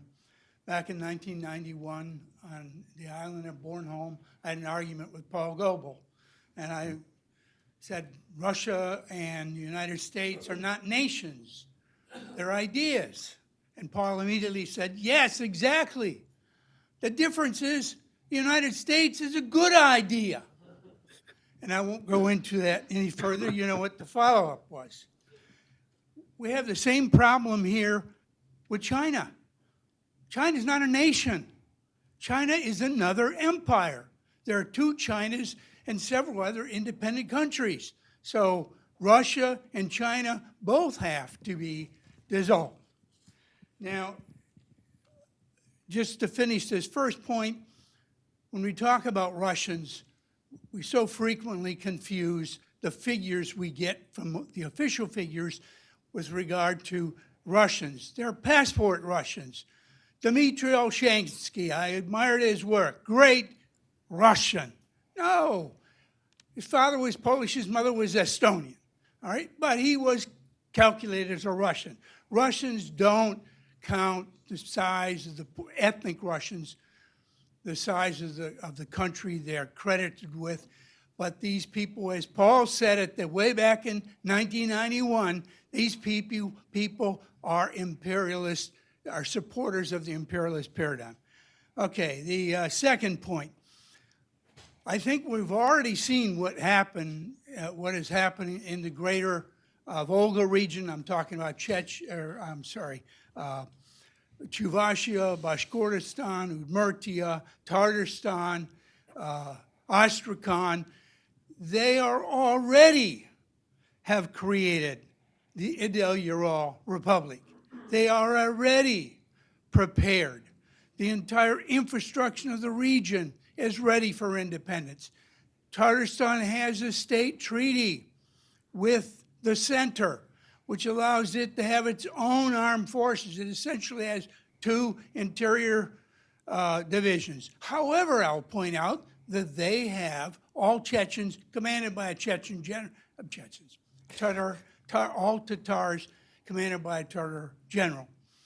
Now, they have, however, very wisely allowed the supporters of the Russian imperial paradigm to volunteer to go to Ukraine to fight, where hopefully they will die and will help solve the problem for Tatarstan. And my third point is was exactly that. The whole fact that the numbers of Russian paradigm supporters in the Volga region are declining because they have allowed the creation of a volunteer brigade, which is happily dying in Ukraine for the imperial paradigm. Thank you. Paul, question for you. 1991, today, what would you do if you were in State Department? What would you advise in this situation? Well, of the ongoing war? having lived through 1991 there, I can say that there was incredibly great reluctance to appreciate what was even happening in the USSR, even after the coup. Rather infamously, the United States was not even in the top 30 countries of the world that recognized the governments of Estonia, Latvia, and Lithuania as being not only de jure, or not only de facto, but de jure, coming right after Cuba and right before Outer Mongolia putting us in the high moral courage department. And later, when the Soviet Union was clearly falling apart, it's worth noting that the flag at the State Department of the Soviet Union continued to fly 6 days after it was taken down over the Kremlin, and 6 days after it was taken down over the now Russian embassy in Washington. We are a status quo power. We have been one for a very long time, although our origins would point in a very different direction. And we are regularly accused of being not. Many of the arguments that have been made about why Russia can't come apart or mustn't come apart, the idea that this would lead inevitably to Yugoslavia with nukes, which was a popular meme in 1990 and 91, turned out not to be true because no one actually controlled them except Moscow. The idea that Russia is, whatever it's like, a counterweight to some other power, in this case China, also is the kind of argument that people would make. I think that Phil Peterson makes a very, very important point within the three ideas that he talks about, and that has to do with thinking about this in time. If you're trying to think about what you want to do tomorrow, you can be status quo. If you want to think where you want to be in 10 years or 20 years, you really can't. There was too much willingness after 1991 to proclaim Russia a democracy, and worse, to assume that free market capitalism would solve all the problems in the area. Russia wasn't a democracy, and free market capitalism by itself wasn't going to solve anything, except to make the criminal class at the top in the Kremlin extremely wealthy and have enough money to corrupt broadly the West. If we're interested in a world which might truly be stable, then I think we have to pursue not stability in and of itself, but those conditions which will make stability possible. I certainly would like to see whatever remains of Russia become a democratic country. I do not think, however, that it is certain that the countries that break apart have a lesser chance of being democratic than Russia that holds together.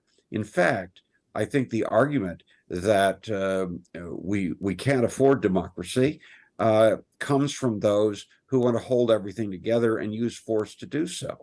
The reality is that with all the shortcomings of what's happened around what used to be the USSR, around the periphery, more people have benefited than lost by what happened in 1991. There's real democracy in a few places, and there's movements toward democracy in others. I think we have to ask ourselves, what kind of a country do we hope Russia would be? And I would say that that goal, seeking a democracy, has to be based on, has to reflect the fact that no democracy is going to be created if large parts of the country are being held in only by military force of arms.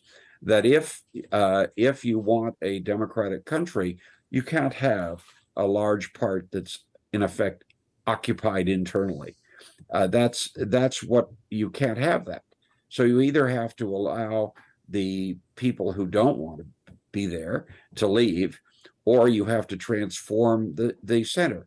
Now, when I listen to some of the liberal opposition in Russia talking about how the beautiful Russia of the future can be possible with exactly these borders, I think of what was, to update an old Soviet joke about how any country can solve its problems. And the answer of Radio Armenia, of course, is that there are two solutions. There's the realistic one, and then there's the miraculous one. In the realistic one, Jesus Christ and the 12 apostles come down from heaven and arrange things. In the miraculous one, the people of that country do it themselves. We suffered an enormous failure after 1991, precisely because we proclaimed victory too soon. We did not carry on. We needed a policy of tough love. In fact, what we got throughout the 1990s, and I would argue right up until very recently, was a policy of remarkably weak neglect. if we're interested in having any state, whatever its borders are, around Moscow, that will not be a problem for others, then we have to worry about its democratization, and we have to understand that democratization of an empire is possible only with its dismantling. And that's going to be understanding those kinds of things and taking a longer view is quite foreign to many people who do foreign policy in this country and elsewhere. But ultimately, it's the only way forward, or you will constantly go back to having crises like the one we have now, with the vicious invasion by the Russian Empire of its former possession, Ukraine. Question? Yes, thanks, Glenn. I suppose this could go to any of the panelists, but I suppose I'll direct it to Janusz, given his remarks. You've outlined the social and ethnic cleavages and the mosaic that is Russia. But my question is, what causes a people to go from resentful and discouraged to actively revolutionary or to resistance? I mean, what should we look for as tipping points to cause some of these groups to boil over and for the scenarios which you point out to come to fruition? Thanks. Yeah, thanks for the question. Briefly, and I do outline this in the book, and I mention a few things here. You've got to look at the state of the economy. A deteriorating economy in the midst of an endless war or a losing war in Ukraine. You've got to look at demography. People in cities, if they lose a few people die in the war in the cities, it's not such a huge deal. In villages in Dagestan or Chechnya or Buryatia or elsewhere, the number of deaths has a bigger impact on the community. It's felt more by the community. Then I think these sort of factors, together with all the grievances, I list in my book probably about a dozen different grievances ranging from inequalities, corruption, lack of neglect of social welfare, infrastructure collapse, and so forth. If you add to that these two factors in the middle of sanctions, which I think are going to, this year, are going to really bite the Russian budget. I was in Brussels earlier this month with a former economic advisor to Putin who said that the budget will still probably last this year, but if the military spending increases the way they're projecting, the way Shoigu and others are talking about building the military, then that could bust the Russian budget in the midst of falling energy revenues. So there's not one factor that creates a revolutionary situation. If we knew that, we would be able to predict exactly when the revolution happens. But there are variables, there are factors that feed into that situation, which I think Russia is now facing, much more starkly than when I finished the book. I finished the book actually before the war began. The editors, thankfully, Jamestown is very quick. They allowed me to edit and add a few things in the introduction. But I wouldn't change a single word. I would just add a few things in terms of acceleration of the collapse. Okay, let me say one other thing, which I think is very important. Talking about this does not help Putin. Remember, we keep talking about NATO is not a threat to Russia. Has that stopped Putin saying that NATO is a threat to Russia? I think it's much, we shouldn't treat Russia paternalistically. We should talk directly about what we would like to see the people achieve. Democracy, federalism. If that doesn't work, then self-determination, independence, separation from the empire.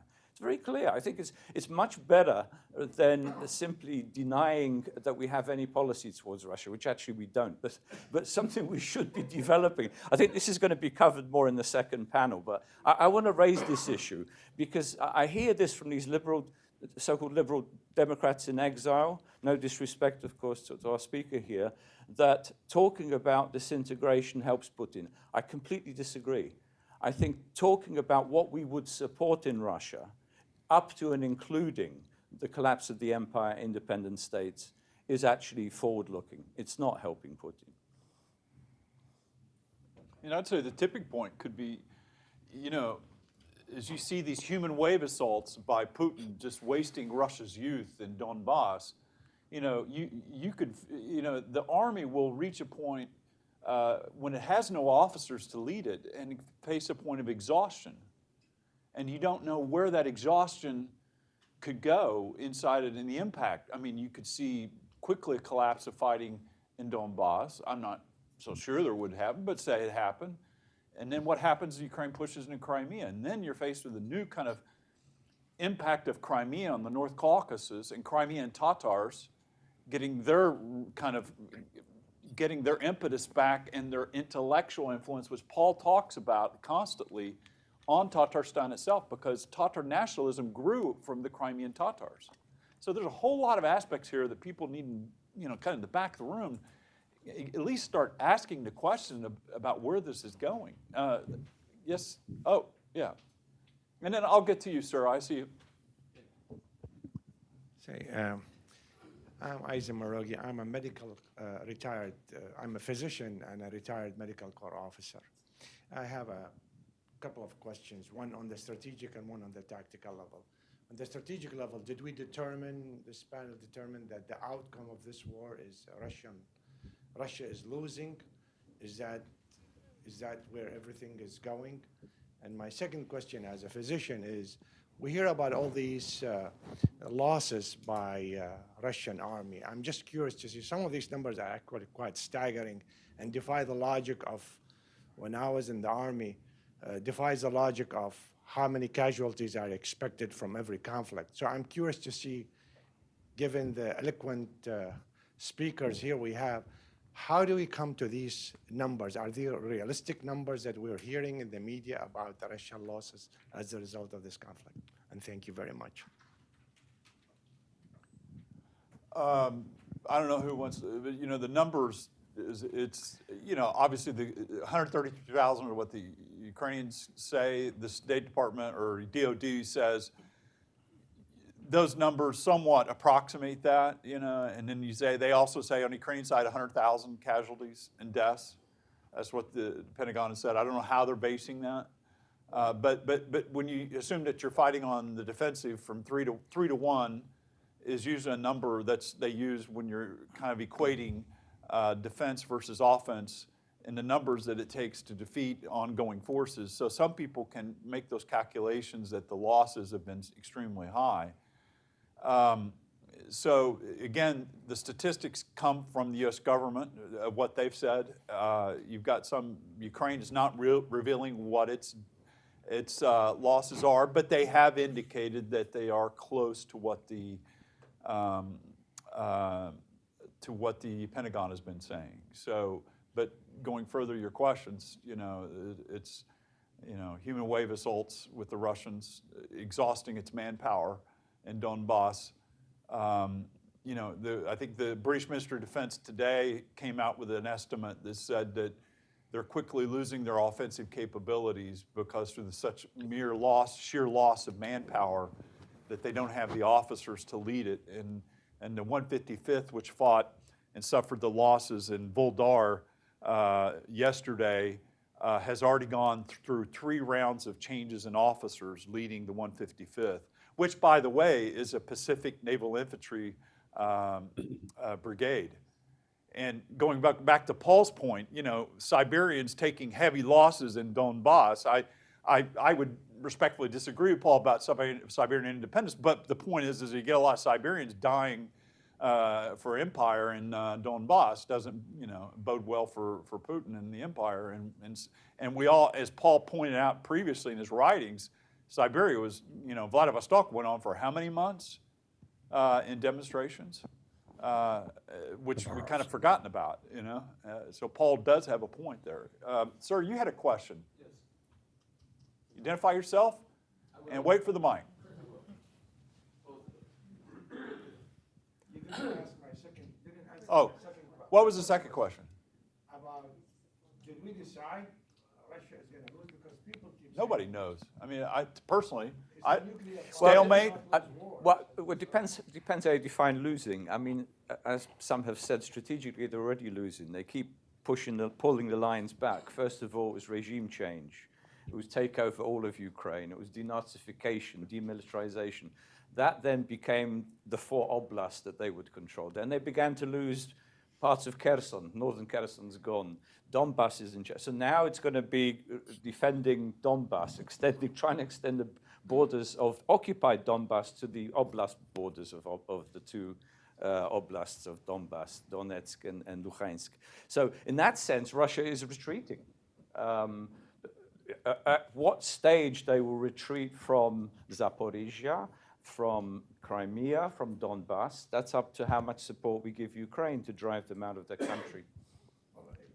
If the objective of the war is not accomplished, that you consider that a loss. Putin's objective was denazification of the Ukrainian regime, one, and also liberation of the Donbass. So these are the two objectives. At least that's what he said. But the loss will go even further back, because if they lose Crimea and Putin put a lot of his, let's say, legitimacy, of his credibility in Russian society on Krim Nash, the Crimea belongs to us, it's coming back to us. If that's lost, that's going to rebound. It's another fact to answer your question. It's going to rebound even further back into Russian society. Question. Okay, I'm Hillel Fratkin. I'm a senior fellow of the Hudson Institute. I want to thank the Jamestown Foundation and also my own institution for putting on this program, which has been thus far extremely good.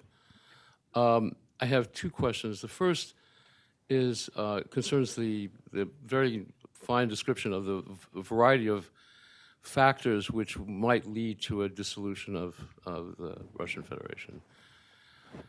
That was very impressive. The one that struck me the most, that surprised me the most, was I think what was stated was an ambiguity about Russian identity. And that puzzled me because it is a feature so much of Putin's speeches, the Valdai speech and other speeches, that is about that there's real clarity.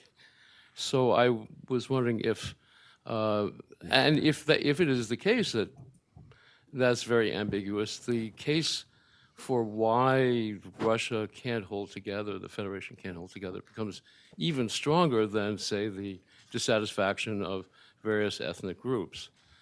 The second question, and maybe this is partially dealt with by comments that were made before by Mr.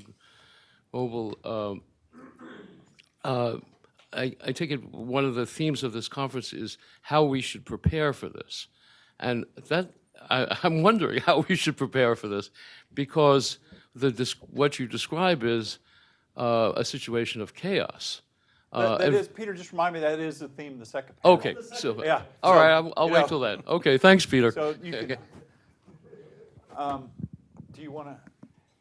Yeah, very briefly, maybe Paul. Paul, or you? Yeah. Did you want to? We kind of ignored. I'd like to jump in on Russian identity. No, she's not. Okay, Natalia, if you want to interject, just raise your finger, and I'll. Okay. Okay. If I may, about victory for Putin, and again, in propaganda, he can tell anything, and again, the reason for that attack was denazification of Ukraine. It wasn't like exactly, I'll take this amount of territory, I'll take this amount of, I don't know, people or whatever. His main reason was denazification, and he can declare if he wants, like, yes, I did that. Even if he loses all of the territories, it's in propaganda, it's still possible. That's why I think our biggest fight should be for the minds of the Russian people. And there is a huge outflow from official propaganda channels. So last year was 25 or 30%, hugest ever. And more and more people look for independent information, but there is a huge exodus of independent media from Russia, and all this censorship and blocking and everything. It's possible still to do many things, Stratcom things, and I think this is where we should all focus again. And discussions about how to make Russia a democracy, it's much more important than whatever borders. It's not that important for me than, again, the type of governance there. Paul? I think that we have to understand what Vladimir Putin is saying about Russians.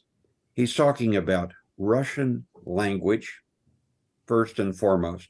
He's talking about Russian statehood, not Russian nations. What he wants is Russian-speaking people to identify with the state. That's not the same thing as Russian nationhood. Putin has opposed those. He's put them in jail. He's forced them into emigration. Russian nationalists who've said this country should be a country for the Russian nation. And the reason for that is that the Russian nation has not coalesced large enough of it hasn't formed as a single whole, and that is simultaneously willing to support an imperial agenda. There are a large number of people we call Russians, who I think we could question whether that identity means very much. But there is also a large number of people who don't think the Russian Federation is their country. It's somebody else's country. It belongs to the state. It doesn't belong to the Russian nation. I am very supportive of Russian nationalism as such, because I think that Russian nationalism will precede the formation of a state that might be stable. The problem, of course, is that Russian nationalism, Russian national identity, has been so traumatized and weakened, first by Soviet policy and then by post-Soviet policy, that the Russian nation, when we talk about Russian nation or Russian nationalism, we talk about extremists. And the West does that along with the people inside. If you had a liberal Russian nation, it would be an entirely different situation. One of the reasons that I focus so much in my investigations is on regions, is that the divisions within the Russian nation that exist, to the extent that they grow and become more important, that opens the way for a Russian nationhood to get apart from imperialism and be worried more about making sure that the Russian people have a voice. That's why I focus so much on regionalism, because I think we as long as we focus only on non-Russian activism, what we do is we leave no space for a new, healthier Russian nationalism to develop. I completely agree with what's been said, that all those dynamics are going to happen regardless of what we say, but we should say the right things, rather than being afraid that if we say anything that Mr. Putin won't like, that's somehow a huge problem. Putin is behaving like a criminal, and we should be quite prepared to say that. He's repressing his own people and invading neighboring countries. We should be clear about that. And we should be clear that the two things are very much related. What Putin is doing in Ukraine is bleeding back into his own country, and what's going on in his own country and has been for the last two decades under Putin's rule explains why he went into Ukraine. But it is about what we've seen under Putin is state building, not nation building, and we shouldn't confuse the two. Russian identity is weak, and that's why Putin talks about it so much. He does protest too much, I think. Questions?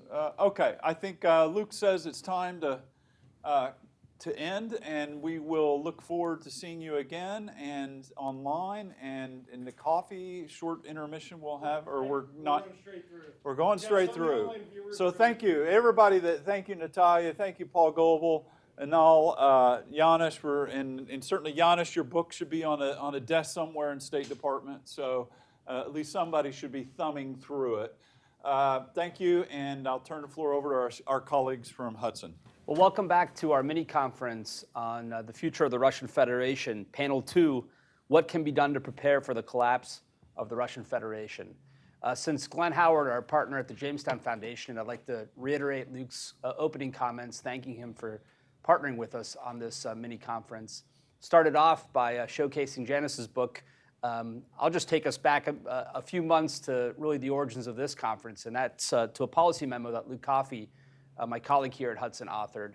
Our president and CEO, John Walters, likes to engage in scenario planning and think about future eventualities and how policymakers should prepare themselves for those. And so he tasked us, and Luke took the baton and ran with it, to explore how American policymakers should think about scenarios and to deal with a possible crack up of the Russian Federation, given the trajectory of the war in Ukraine.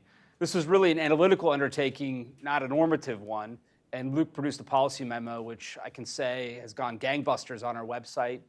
We followed up. I joined Luke in a Wall Street Journal op-ed that published in December. And we're really delighted to explore this topic and see the interest in it, both online and our in-person attendance today.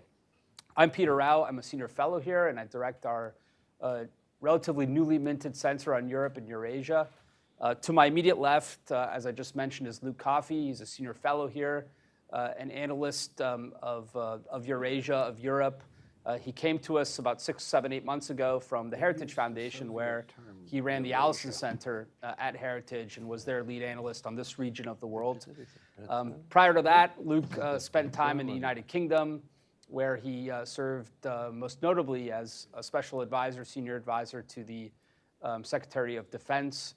He's also a veteran, having served in Afghanistan, and a native of Missouri, which I like to add because as an Iowan, it's always good to give a shout out to the Midwesterners in the foreign policy ranks.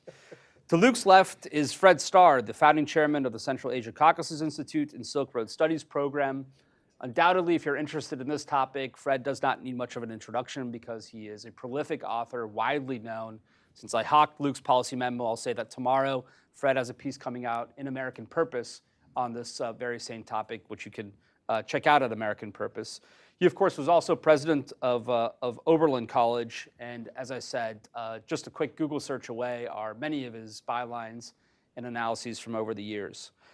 We're also thrilled to be joined by Ambassador Timur Yakubishvili to the left of Fred Starr, the former ambassador of Georgia to the United States. He also served as State Minister for Reconstruction and as Deputy Prime Minister, and gives us an authentic South Caucasus voice on the panel today. So thank you, Mr. Ambassador, for joining us. I think we'll just proceed in that order, going Luke, Fred, and then to the ambassador to round us out. Maybe an opening round of 5, 6, 7 minutes. This isn't continue the Russian theme of Stalinist exercise where I'll cut you off, but we'll try to keep some pace into this. And I look forward to taking your questions and engaging in the conversation. So Luke, very simply, what can be done to plan for this? Thanks, Peter. Thanks for that introduction. I want to echo my earlier thanks to Jamestown Foundation for partnering with us for this important event. As I mentioned in my introductory remarks, this is a delicate balance to strike when discussing this issue because as I mentioned earlier, on one hand, when you talk about the collapse of the Russian Federation or the breakup of the Russian state, you can be accused of advocating for this or warmongering or calling for regime change. But then on the other hand, if you don't talk or discuss or prepare for this eventuality or this possibility, then you'll be accused of getting it all wrong, not knowing what you're talking about if this does happen. And the role of a think tank is to put out provocative, thought-provoking ideas, to discuss them, and to analyze what the best options are to deal with these important geopolitical challenges. And as was mentioned in the previous panel, of course, the United States, we prefer to be a status quo power. Right. But in this day and age, only dead fish go with the flow. And we have to start thinking creatively and more sophisticatedly about how we deal with some of the emerging challenges that we could face. And we heard the intervention from Mr. Ludwig earlier about why a breakup of the Russian Federation might empower China. Well, that might happen. And that's why we need to start thinking about this today. That's why we need to discuss these scenarios today so we are better prepared. Now, I don't believe that the Soviet Union collapsed in 1991. I think it's still collapsing today. I think that history has this ability to condense time.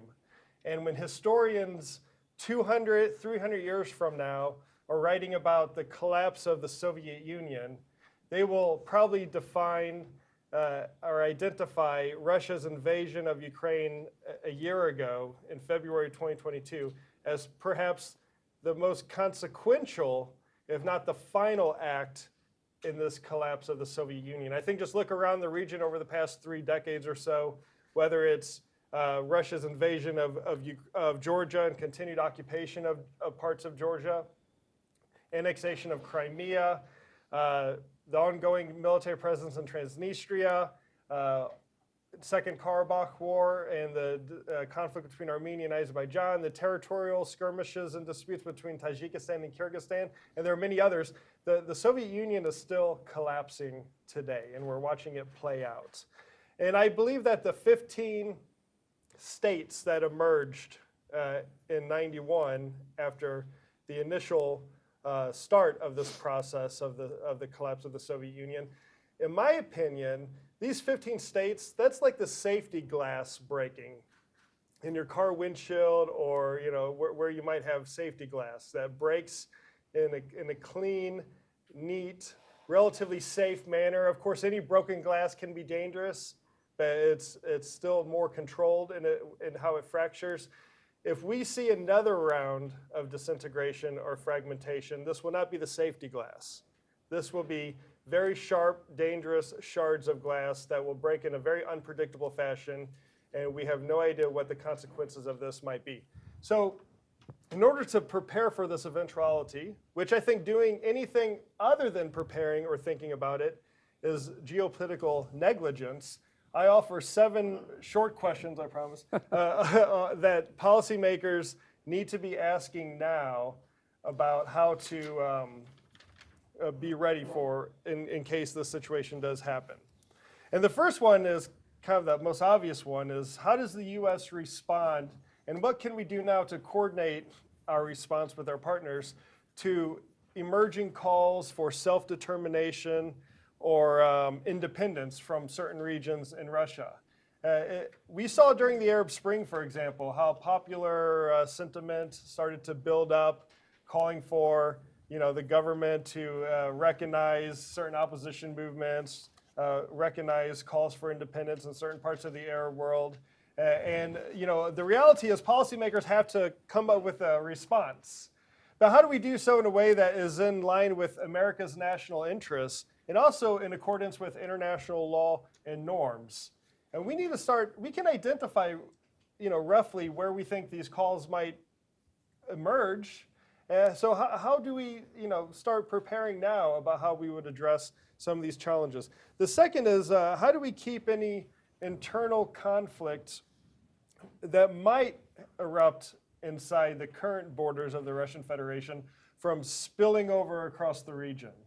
There will be tens of thousands of young men with combat experience disproportionately from regions of Russia, from ethnic minority groups, in some regions of Russia that have a history of nationalism or independence or calls for independence. What happens when these young men come back and if Russia is defeated in Ukraine and there's nothing for them in society for their future? It is likely that the further breakup of the Russian Federation will not be neat and clean, and there will be fighting. So what can we do to make sure that the regions around the Russian Federation are insulated or protected from this? This, just off the top of my head, would mean improving our bilateral and multilateral security cooperation to improve regional countries' border forces, law enforcement services, militaries, so they can improve their own capacities at security. The third question, this is probably the most difficult one, is what do we do? How do we coordinate a response to keeping track or accountability of Russia's weapons of mass destruction if, in the event, we see some sort of collapse of the Russian state? There's no easy answer for this. I'm not going to offer an answer today. That's why I'm posing the question. There are enough smart people in the world to sit down and figure this out.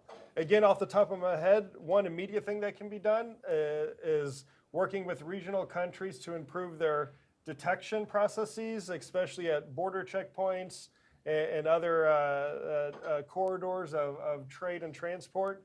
And that would be a very small first step, but still something we can do.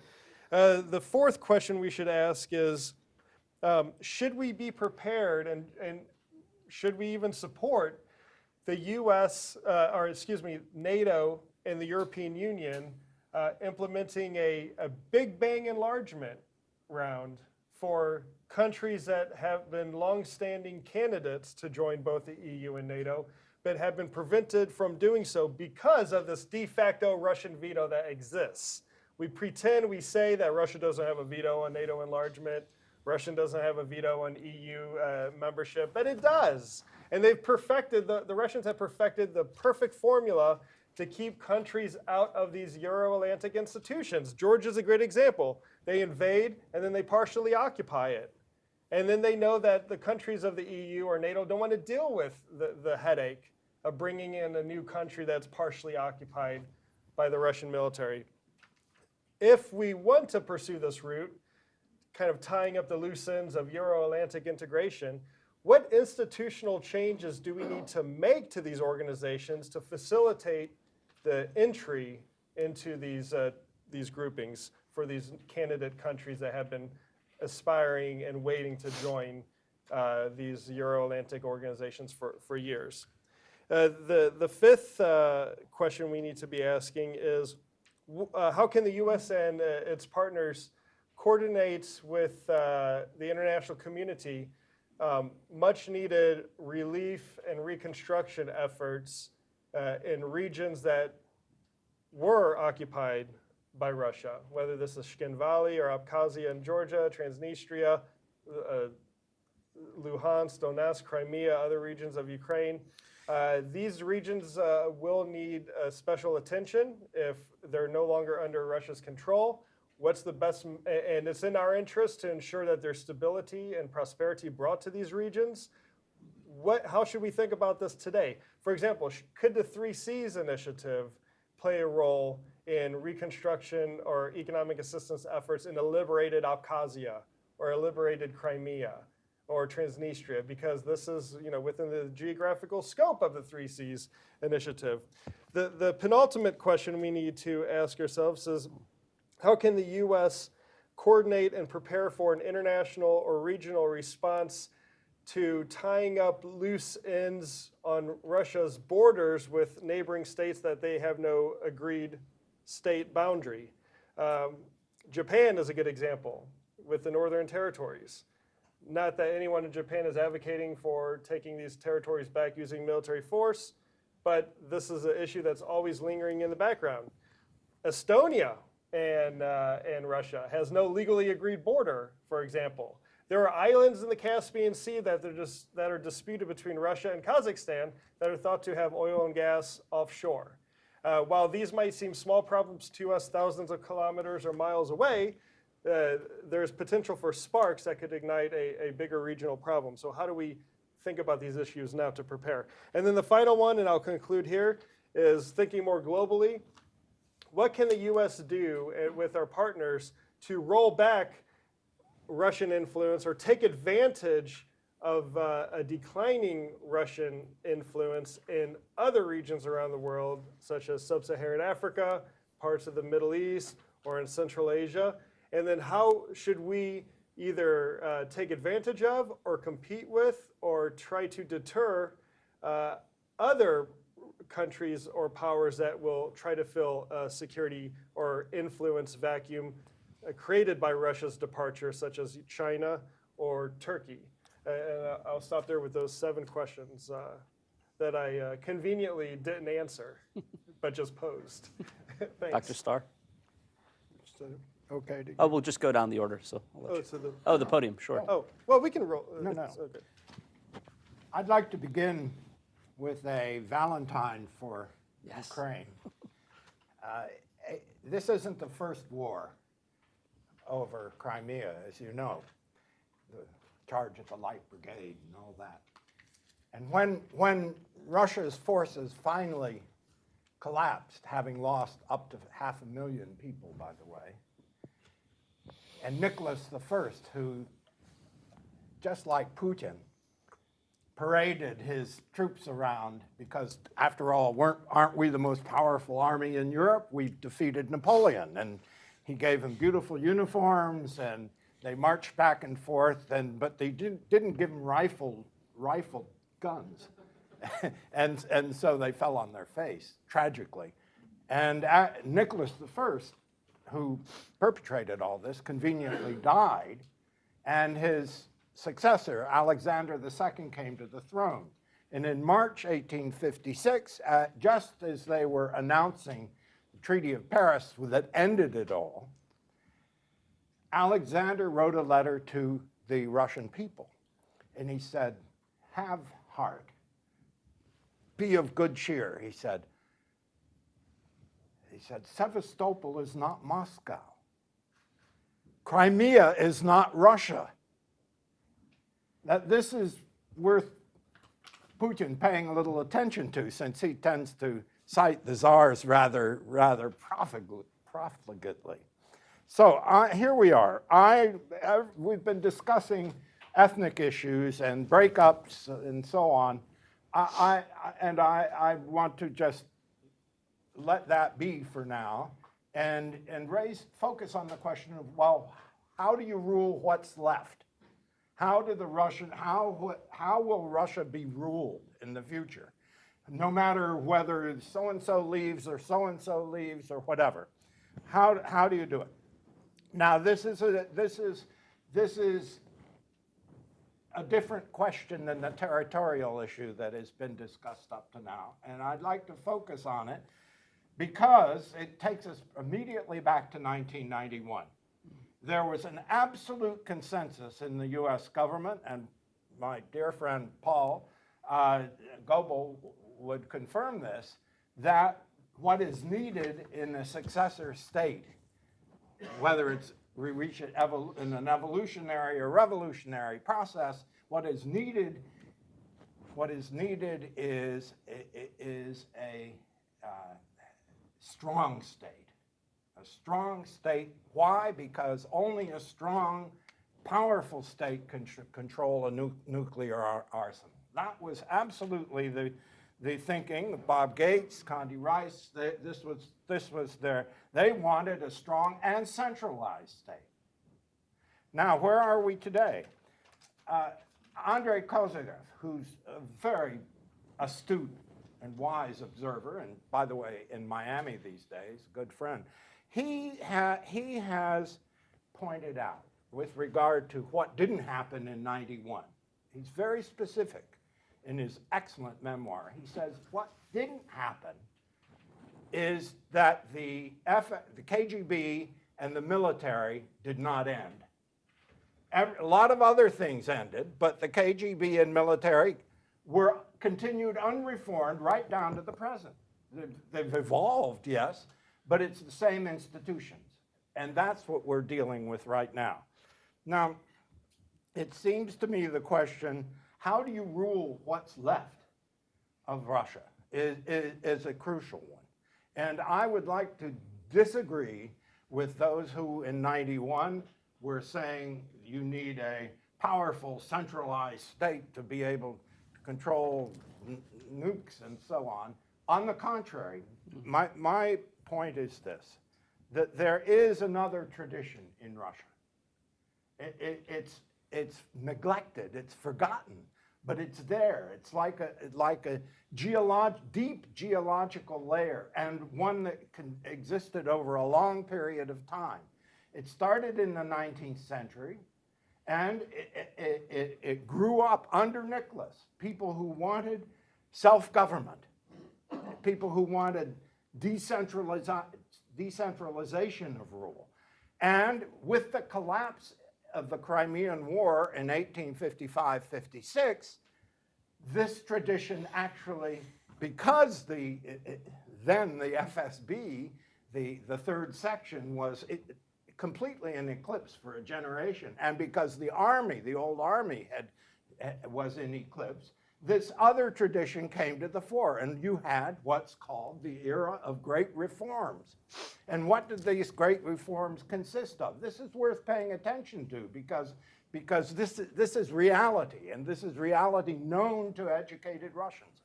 It consisted, of course, as we all know, of emancipation of the serfs. 90% of the population were serfs, very similar to slavery, yet they did it without much violence at all. They totally reformed the military, made a modern military, which had never existed before, no longer 25 years service and this stuff. Then they reformed the legal system, totally new court system. Then they reformed local government on the basis of two noble principles, decentralization and self-government. This is what was done after the collapse. So give them credit that Russians are quite capable of thinking, if you will, out of the present box. Now, let me just say about the local government, because this is the key to our talk here. What they created was administrative decentralization. They gave power to elected governors and to elective officials at the local level. Or even if when they were appointed, they still had to interact with local councils called zemstvos. These were elective bodies. Leo Tolstoy, Chekhov, they worked gladly as part of these elective local self-government bodies that were created in the wake of the Crimean disaster. This was a huge success, this operation, the zemstvos, local self-government. Now, this is embodied in their legal system. It's even embodied, you'll find it in the Soviet legal system, ignored. But Gorbachev mentioned that this is what he studied when he did law school. This is not something dead and gone. It is a stratum of Russian intellectual and political administrative life that is alive and well. And Putin, interestingly, has absolutely supported it in a most bizarre way. Because he's so pressed financially and administratively, he's had to leave to the governors, to the local guys, a lot of initiative, a lot more initiative than they ever had earlier. So they're all saying, hey, we can get the job done. Give us a chance. And they're working with local leaders, not elected yet, and well, they are elected in some cases, but the local governors are working with locals because they know they can't get the money or the resources or the leadership from Moscow under these circumstances. It's an amazing development. Now, that said, let me. Well, Fred, can I ask you one follow-up question, Yeah. and then you can go to your Yeah. point? Are you suggesting that, like in 1856, that decentralization takes place because of a military defeat, or in spite of a military setback, it's still possible in the Russian context? I think because of. It's rather counterintuitive, but if you have the continuation of the army and the FSB and the Putin-esque centralization, none of this is possible. So what is really needed at this point is, I'm not saying let's lead the charge. I'm saying this is a problem for Russians, but you have to finish the job that you didn't do in 91. And this is real. There are serious people thinking about this. But let me tell you, Mr. Putin's very conscious of this. In an interview, which I'm sure Janusz, did you cite this in the book? But an extremely important interview he gave. This was long before he did his famous Peter the Great interview, which was totally trivial. This one was serious because there was this very presentable reporter who had traveled around the country a bit and looked around and a very polite and correct sort of guy interviewed President Putin. And he said, Mr. President, I've just visited, I think he said, 6 of our major cities, and I want to tell you, I was impressed. The things look ship-shape, they're new buildings, nice stores, good restaurants, blah, blah, blah. And then he said, I really congratulate you on this, and I'm wondering, is this not possible now to have a greater degree of decentralization and self-government? Putin exploded. He said, you do not realize that I am dealing with 2,000, I think that was his term, 2,000 единицы, units of government, or ethnic units, 2,000 of them, and he said, they all want your decentralization and self-government. He said, if I were to allow that, half of them would want to leave. And he said, what would we be left with afterwards? What we'd be left with afterwards would be back to Muscovy, which was smaller than Japan. This is Putin's deepest fear, but he let this cat out of the bag in that extraordinary interview. My point is this: they are aware. Russians aren't dumb. They are aware of this tradition. I happen to be aware of it because I wrote over half a century ago a dissertation about it and published a book called Decentralization and Self-Government in Russia. It's very relevant today. And it seems to me that we're not talking, this isn't democracy in a narrow sense. Yes, it's elective councils, it's elective governorships. Remember, Putin, one of his first actions was to make appointed governors again, not elective governors, which Yeltsin had allowed.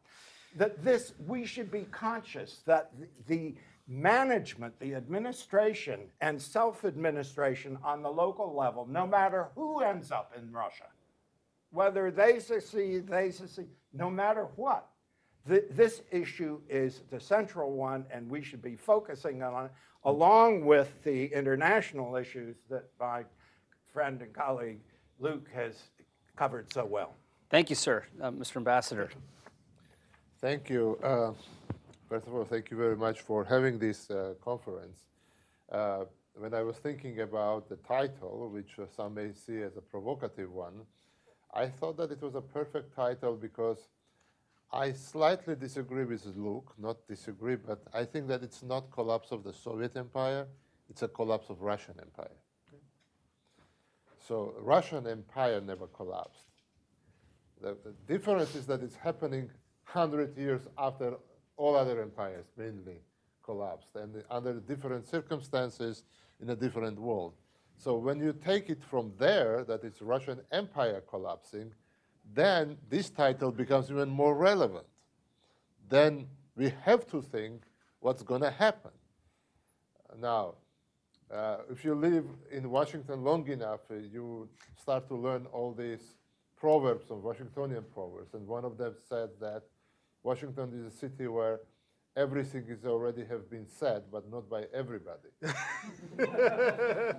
So, and I'm looking at our panel, previous panels, and the people on this panel always said, you know, the Russia this, Russia that, and we were always called the warmongers, you know, crying wolves, and and now we are in a position to say, we've told you so, we've told you so. But it's not really helpful or relevant to, you know, name and shame, but it also shows the problem in this city with different administrations, that when you come up with some ideas or thoughts, on other side you have people who already made up their mind, and they don't want to be confused with your facts because they already made up their mind. And it's relevant now because what we see now is that this collapse of Russian Empire is happening in Washington, D.C., in American academia, in American cultural institutions, when people, the Russia watchers, started to realize that Ukraine is a separate country with separate nation and separate culture. I remember my professor at the Yale University telling me that, oh, Ukrainians are the construct that was invented by Prussians, you know, against Russians. And, you know, the Ukraine is just extension of Russia. They're same Russians, but, you know, a little bit different language or dialect.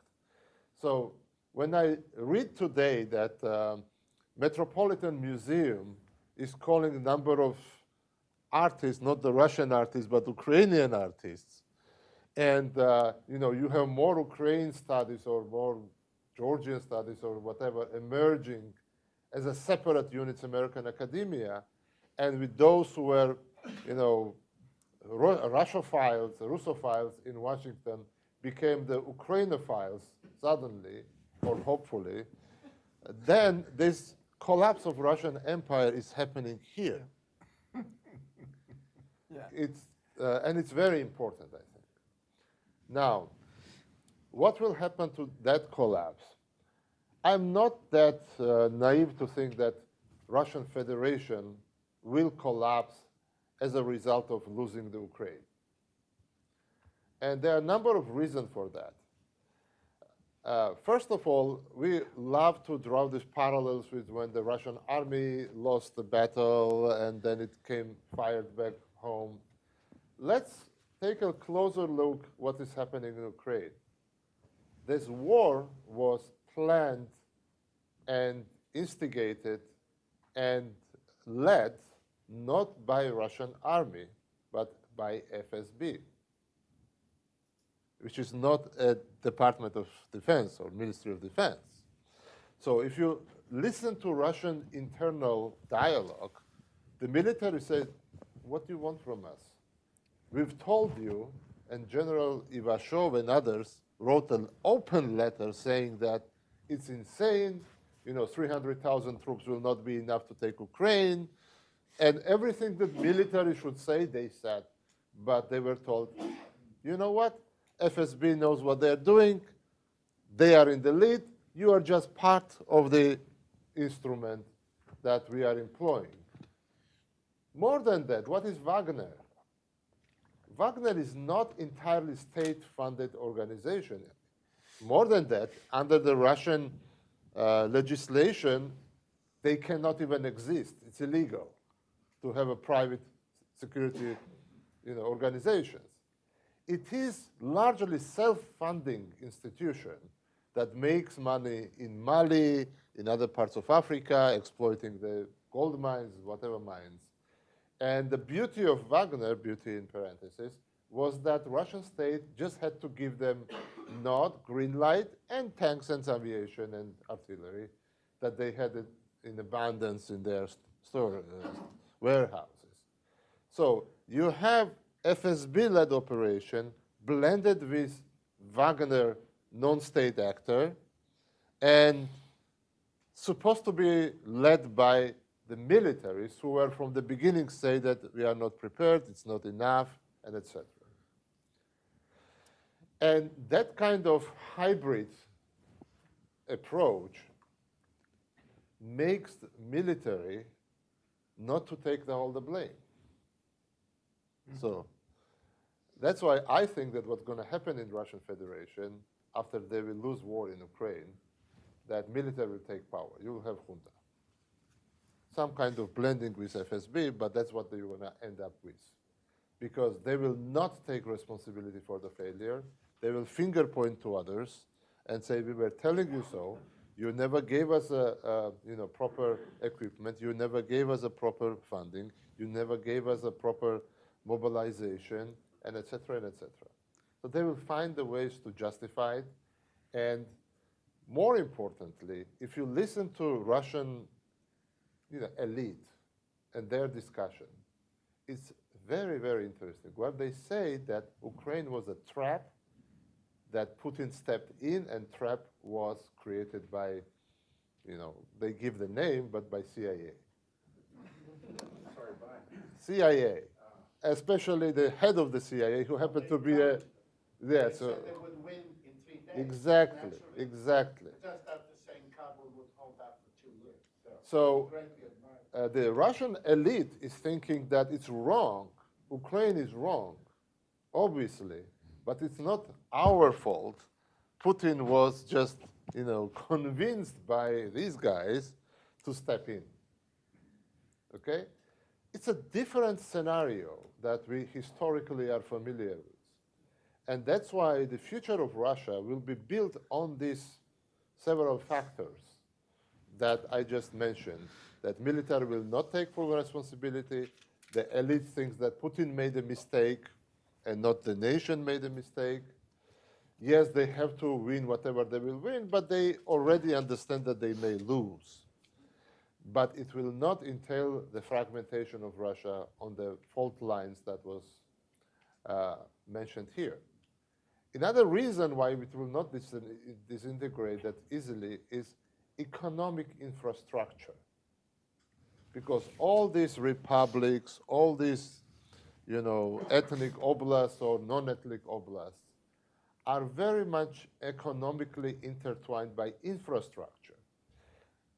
Fred knows the best, but look what is happening now. When the sanctions, and people say sanctions are not working, they are perfectly working.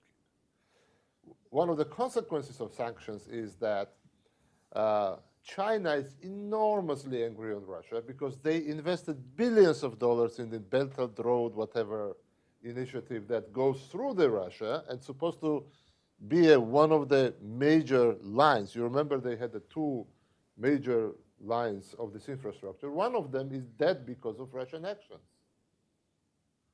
So what the Russians are doing, and Chinese invested a lot of money in that, what the Russians are doing, they are trying to reverse the energy supply from Europe to China and India, and guess who are they going and asking for help?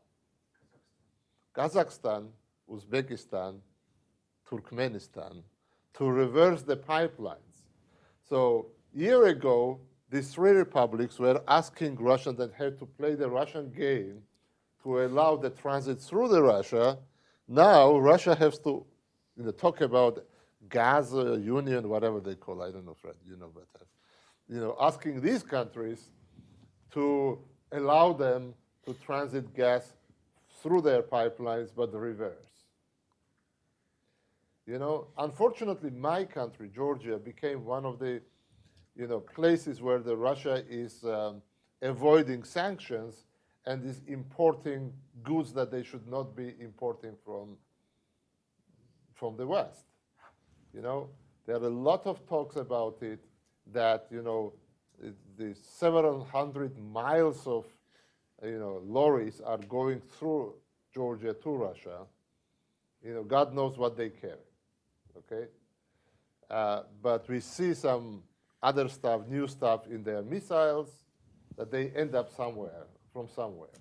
Kazakhstan is reverse importing to Russia cars and goods and other things. So what we see now is increasing dependency of Russia on its neighborhood. And a year ago was the vice versa. Thank you. That's so. Finally, to finalize, if we are thinking about what to do with Russia, you have to do something, and something very big and very good about Russian neighborhood. First of all, to stop thinking that it's a Russian neighborhood and they can do whatever they want there.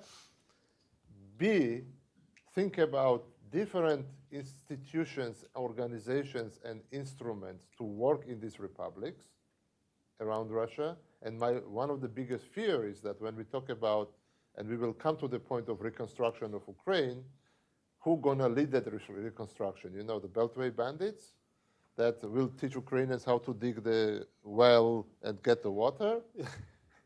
Or hopefully the business community, American businesses, that will be encouraged to go and be part of this reconstruction. And I think that same approach that will be happening toward Ukraine has to be multiplied, and from Central Asia to the Caucasus to Ukraine, Moldova, and Belarus, these countries have to be taken much more seriously. Thank you. That's interesting. So we have from decentralization to military juntas, two possible futures. I suppose you could say they could be compatible in a way. But very interesting remarks. If you have questions, please give me a sign and I'll try to come to you. But I have an opening round for each of you. And I suppose I'll just start with Luke. Luke, at the end of your 7 points, you had one or two that dealt with the near abroad or the periphery of Russia, in particular in Central Asia, and the vacuum that will be created filled by China, and referring back also to Mr. Lutwak's intervention earlier. Doesn't that then naturally suggest that the U.S. is going to have to double down on, say, Turkey and its Turkey alliance within NATO to help work through those actors into that region? Yeah, I agree with that. I think the potential for, well, it's not potential, it's happening now. Turkic influence is rising across the region, often at the expense of Russian influence and certainly in competition with Chinese influence. But because of those cultural, historical, linguistic links that Turkey shares with many of the Central Asian republics and some countries in the Caucasus, we now see that, you know, when they compete against the Eurasian Economic Union or Shanghai Cooperation Organization, that blood is indeed thicker than water. And we are seeing this emergence of the Organization of Turkic States and the very big ambitions on how they want to play a role in this region.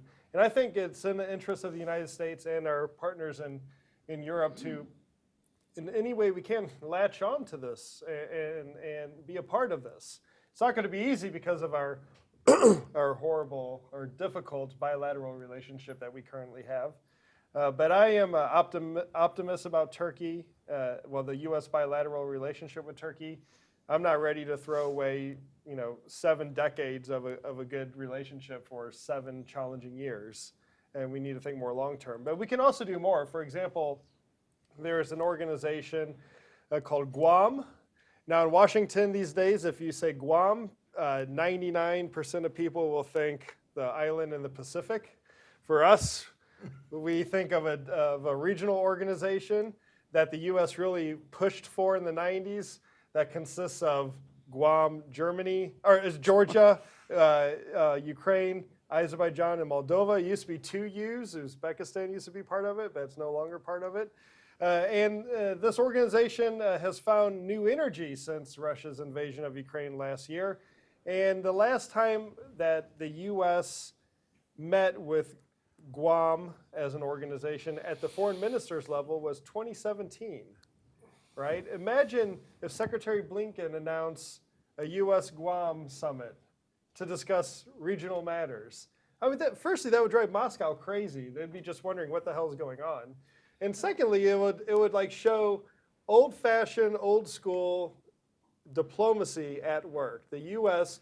grinding and working hard at building bilateral, multilateral relations in different parts of the world to advance U.S. interests. We should be engaging with Guam and the Organization of Turkic States, among others in this region. Fred, when you were talking about the successor organizations to the KGB and so forth, I was reminded of a friend of mine who donated to me some time ago his Soviet Union era library of texts on the security services in the Soviet Union. And I said, well, how many of these are worth looking at? And he said, look, a lot of these institutions, organizations have the same DNA, they just have new names. And I think you were sort of hinting in that direction. I'm going to press you a little bit, since we're at a think tank, to talk about the implications for, say, a young foreign service officer at the State Department of this decentralized future. Does it have implications for American statecraft, how we should approach Russia, how we should approach the region? What are some pieces of kernels of wisdom that you would give to our policymakers? Self-government and democracy are intimately related. I'm not going to try to define them against each other, but we will do much better if we talk more about self-government and more about decentralization and less about democracy. That's absolutely a simple matter. And second, in spite of all the good intentions of American busybodies with foundation support after '91, we did as much harm as good in that everything looked like an American project. Let Russians sort this out. They have a new generation, very talented young men and women, several new generations who haven't been part of the game. They're going to be. I agree that it's likely that in the short term, the military is going to be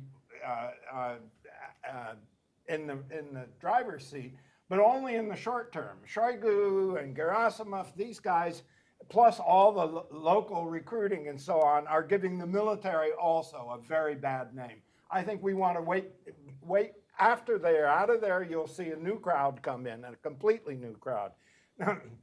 And I think this idea of betting on a new generation is what we're talking about. Finally, with regard to the young foreign service officer, I'd refuse an appointment to anywhere in Central Asia or the Caucasus at this point. Why? Not one American president has seen fit to visit. The Boeing Corporation, I happen to be wearing one of their neckties because I was in Seattle the other week. Boeing Corporation has built wonderful planes that sold all over the region. There is a counter move now in favor of Airbus. Why? Not because of anything American manufacturers, Boeing, have done, but rather because the leaders are saying, the presidents are saying, well, what the hell?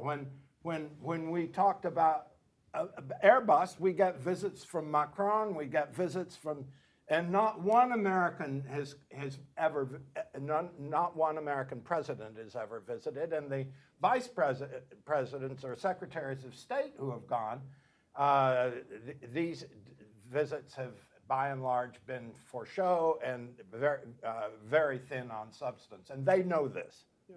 So don't even talk about re-engaging on a regional basis without transforming what is a negligent relationship with Central Asia and the Caucasus and Moldova and Ukraine. I mean, look at what we were doing in Ukraine. Read the news. We didn't have a concept of what we're after, and we weren't therefore able to pursue it. So self-determination over democracy, senior level engagement, and a little better anthropological, sociological understanding of these regions are your big three. Who knows where that's going? But across the area where they're talking Turkey, or Turkey, across that region, everyone views this as, well, it's a pity that the Americans have cut out. Yeah. Mr. Ambassador, if a military junta does come to pass, does that have any particular repercussions or flavors for your home country? Is there anything that it would change about the state of Georgia?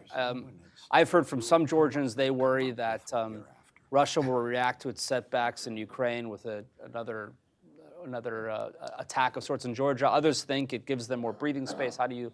That's a fiction that is propagated by current Georgian government.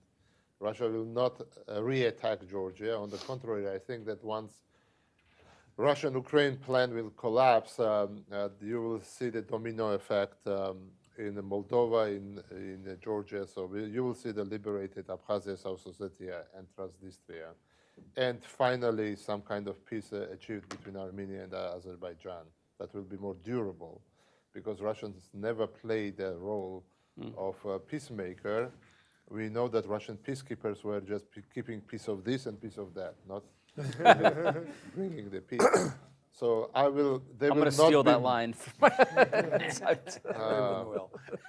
They will not be missed, I can assure you on that. And the liberation of Georgian territories will be job of Georgians. Nobody is expecting Americans to come and do that job. Now, as for the Russian military junta, in the end of the day, it will be about money. It always have been about money, resources, controlling resources. And that's what they will be busy doing, reshuffling these resources. And everybody else, like Kadyrov or Prigozhin or whoever will be there, will be fighting for resources, regional governments. But don't forget that when talking about China, it's their next big thing. Their next war will be with China, Russia and China. Because Siberia, as we speak now, there are millions of Chinese living in Siberia, legally or illegally. They have businesses there. Big part of Siberia is driving the right side steering wheel cars, not as the rest of Russia. You know, inside the Russian Federation, you already have a fragmentation. I mean, Russian constitution is not fully enforceable in Chechnya, for example, or in other places. So you already have this eclectic Russia. You always had, these factors are there. but they still are together because of money, resources. So the junta will be the only institution that will be able to preserve Russian unity in current forms.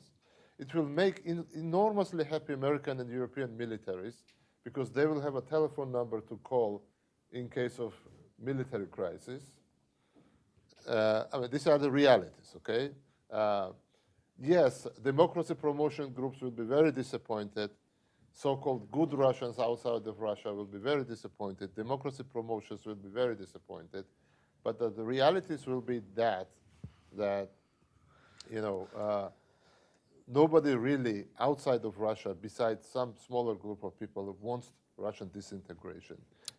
Federalization, yes, but you know, you have a Kaliningrad surrounded by the perfectly democratic states. Do you see any movement of People's Republic of Kaliningrad or Baltic Republic of Kaliningrad happening anytime soon? Fred, I saw you shaking your head. If you want a quick 1-minute rebuttal, then we'll see if there are any audience questions. Not rebuttal, but perhaps enriching take on it. I think the military, the possibility of a transitional military role is very great. Can't be excluded, at least. But it's inconceivable that a military that can't get its act together in terms of management in a war can somehow magically manage a country. It is doomed to be, in fact, I would welcome a brief military takeover simply so they can fall fully on their face domestically. I think that's the most likely thing to happen, at which point, do not forget this whole administrative structure, which is made up of guys who are nominally Putinists and near Putinists. They're not happy campers these days because they're being told to do all sorts of stuff and to raise the money to do it yourself because we don't have it. These are the people, these are the kind of people who will link up with the self-government people, those who want elective councils and so on, elective governors. That link up will very likely happen. And why do I say very likely? It's happened before. The military point is a brief and a transitional phase. I agree with you. Can I comment on last week's takeover of the Kazan government by Putin? Last week. Maybe wait for a microphone. Last week, the president of Tatarstan was de facto demoted last week. And there was the reassertion of central control in Tatarstan. It's not exactly what Not happened. exactly, so specific. So it's not exactly what happened. They were changing the name of the president a la Nazarbayev style, El-Basi, or the father of the nation. So that's kind of happening not only in Kazan, I mean, in Chechnya, Kadyrov declared himself or something like that, the father of the nation or whatever. So this, I don't know if it's a cultural thing, but it's happening. But in the end of the day, while these regional governments had some sort of autonomy, Putin had representatives, a system of oversight that... I'm mistaken that they withdrew the authority of the president of Tatarstan. Yes, but it's happening. Kazan anything. They arrived from Moscow. They arrived from Moscow and he said, you have been, because of your flight, it was because of they used to, fly to Dubai. Because of this airplane to Dubai, you're forgetting that you are just a subject of the federation. It's a constant thing. I mean, it's happening all the time. The Tatarstan adopted constitution. Then they had to readjust to Russian constitution. I mean, it's always back and forth. It's not... We are focusing exclusively here on ethnic enclaves and units within the Russian Federation that may seek autonomy or independence. That is not the only issue. I repeat, that doesn't reduce their interest in self-government and decentralization one whit. It intensifies it. This is the bigger issue. The ethnic question complicated as it is, will sort itself out. I have no idea how many units will depart. That depends largely on what happens in the center.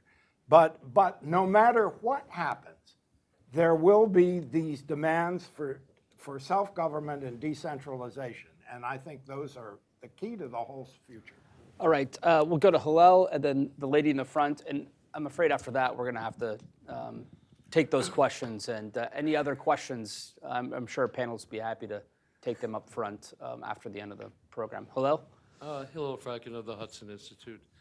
My question, it's connected with what Fred just said, but I'm really very puzzled at the picture that's been painted of what the future is. This panel describes something of a fairly orderly transition, whereby the military would take over. Putin even might go along with this and claim he would be shocked that the FSB had done terrible things and lured him into this war and survive in some way. On the other hand, the morning panel was, or the earlier panel, I should say, was of groups chomping at the bit to get out of this thing, having teed up for years to do this. How do those two things go together, or are they just simply incompatible, and there will be some kind of conflict between a sort of military junta and various ethnic groups trying to get out? Well, I think Luke used the analogy of clean fire glass versus shattered shards from the Soviet breakup to today. So I'm sure he would probably think it's going to be a little bit messier, perhaps. But again, we're not all three having the same position on everything. Yes, well, let's just take them together, and then we can answer. Yep. Thank you very much. My name is Sasha. I'm with the Center for European Policy Analysis. I have two questions. My first is, I know we were talking about, what's going to happen in the states around Russia's periphery, and how are we going to, manage relations with those countries after the potential dissolution of Russia. So my question is, what should the U.S., the EU, the West be doing to build trust with those countries in the coming years to prepare for that eventuality? My second question is, and I know Fred Starr had mentioned emphasizing determination over democracy and high-level visits to Central Asia and the Caucasus, but I'm curious if there are other direct actions that the U.S. and the West should be taking. My second question is, I would be curious to hear your thoughts on, how the West should be engaging with the Russian diaspora. There's been a lot of reports of, large numbers of Russian exiles in Kazakhstan, in Georgia, and I was just curious to hear your thoughts on, if that might be an element of the strategy of dealing with Russia after its dissolution. Thank you. Thanks. Who would like to take? Fred, you can begin with any of those three questions that you'd like. I pass for now. All right, Mr. Ambassador. I'll try to just tell you that Fred's points are very valid, because in Russia you have these multiple levels. You have ethnic republics, which also differ very much. You have Chechnya that wanted the full independence. You have Tatarstan that is kind of semi there, and then you have others that don't even think about those things. I mean, they don't have a leadership or structures or means, and more than that, for some of those republics, I just don't want to go into naming and shaming, the only thing that male can do is to go and join military, because there is nothing else for them to do there. And that's why you have a very high number of casualties, because these guys, I mean, either they have to become criminals or go become a military. Just a very quick comment on this. I think a key question, I think there's a lot of us are suspecting that the military is likely to fill a vacuum, however things unfold in Ukraine, that the military at some point, and if there's a crisis in the Kremlin, the military is likely to try to fill the vacuum.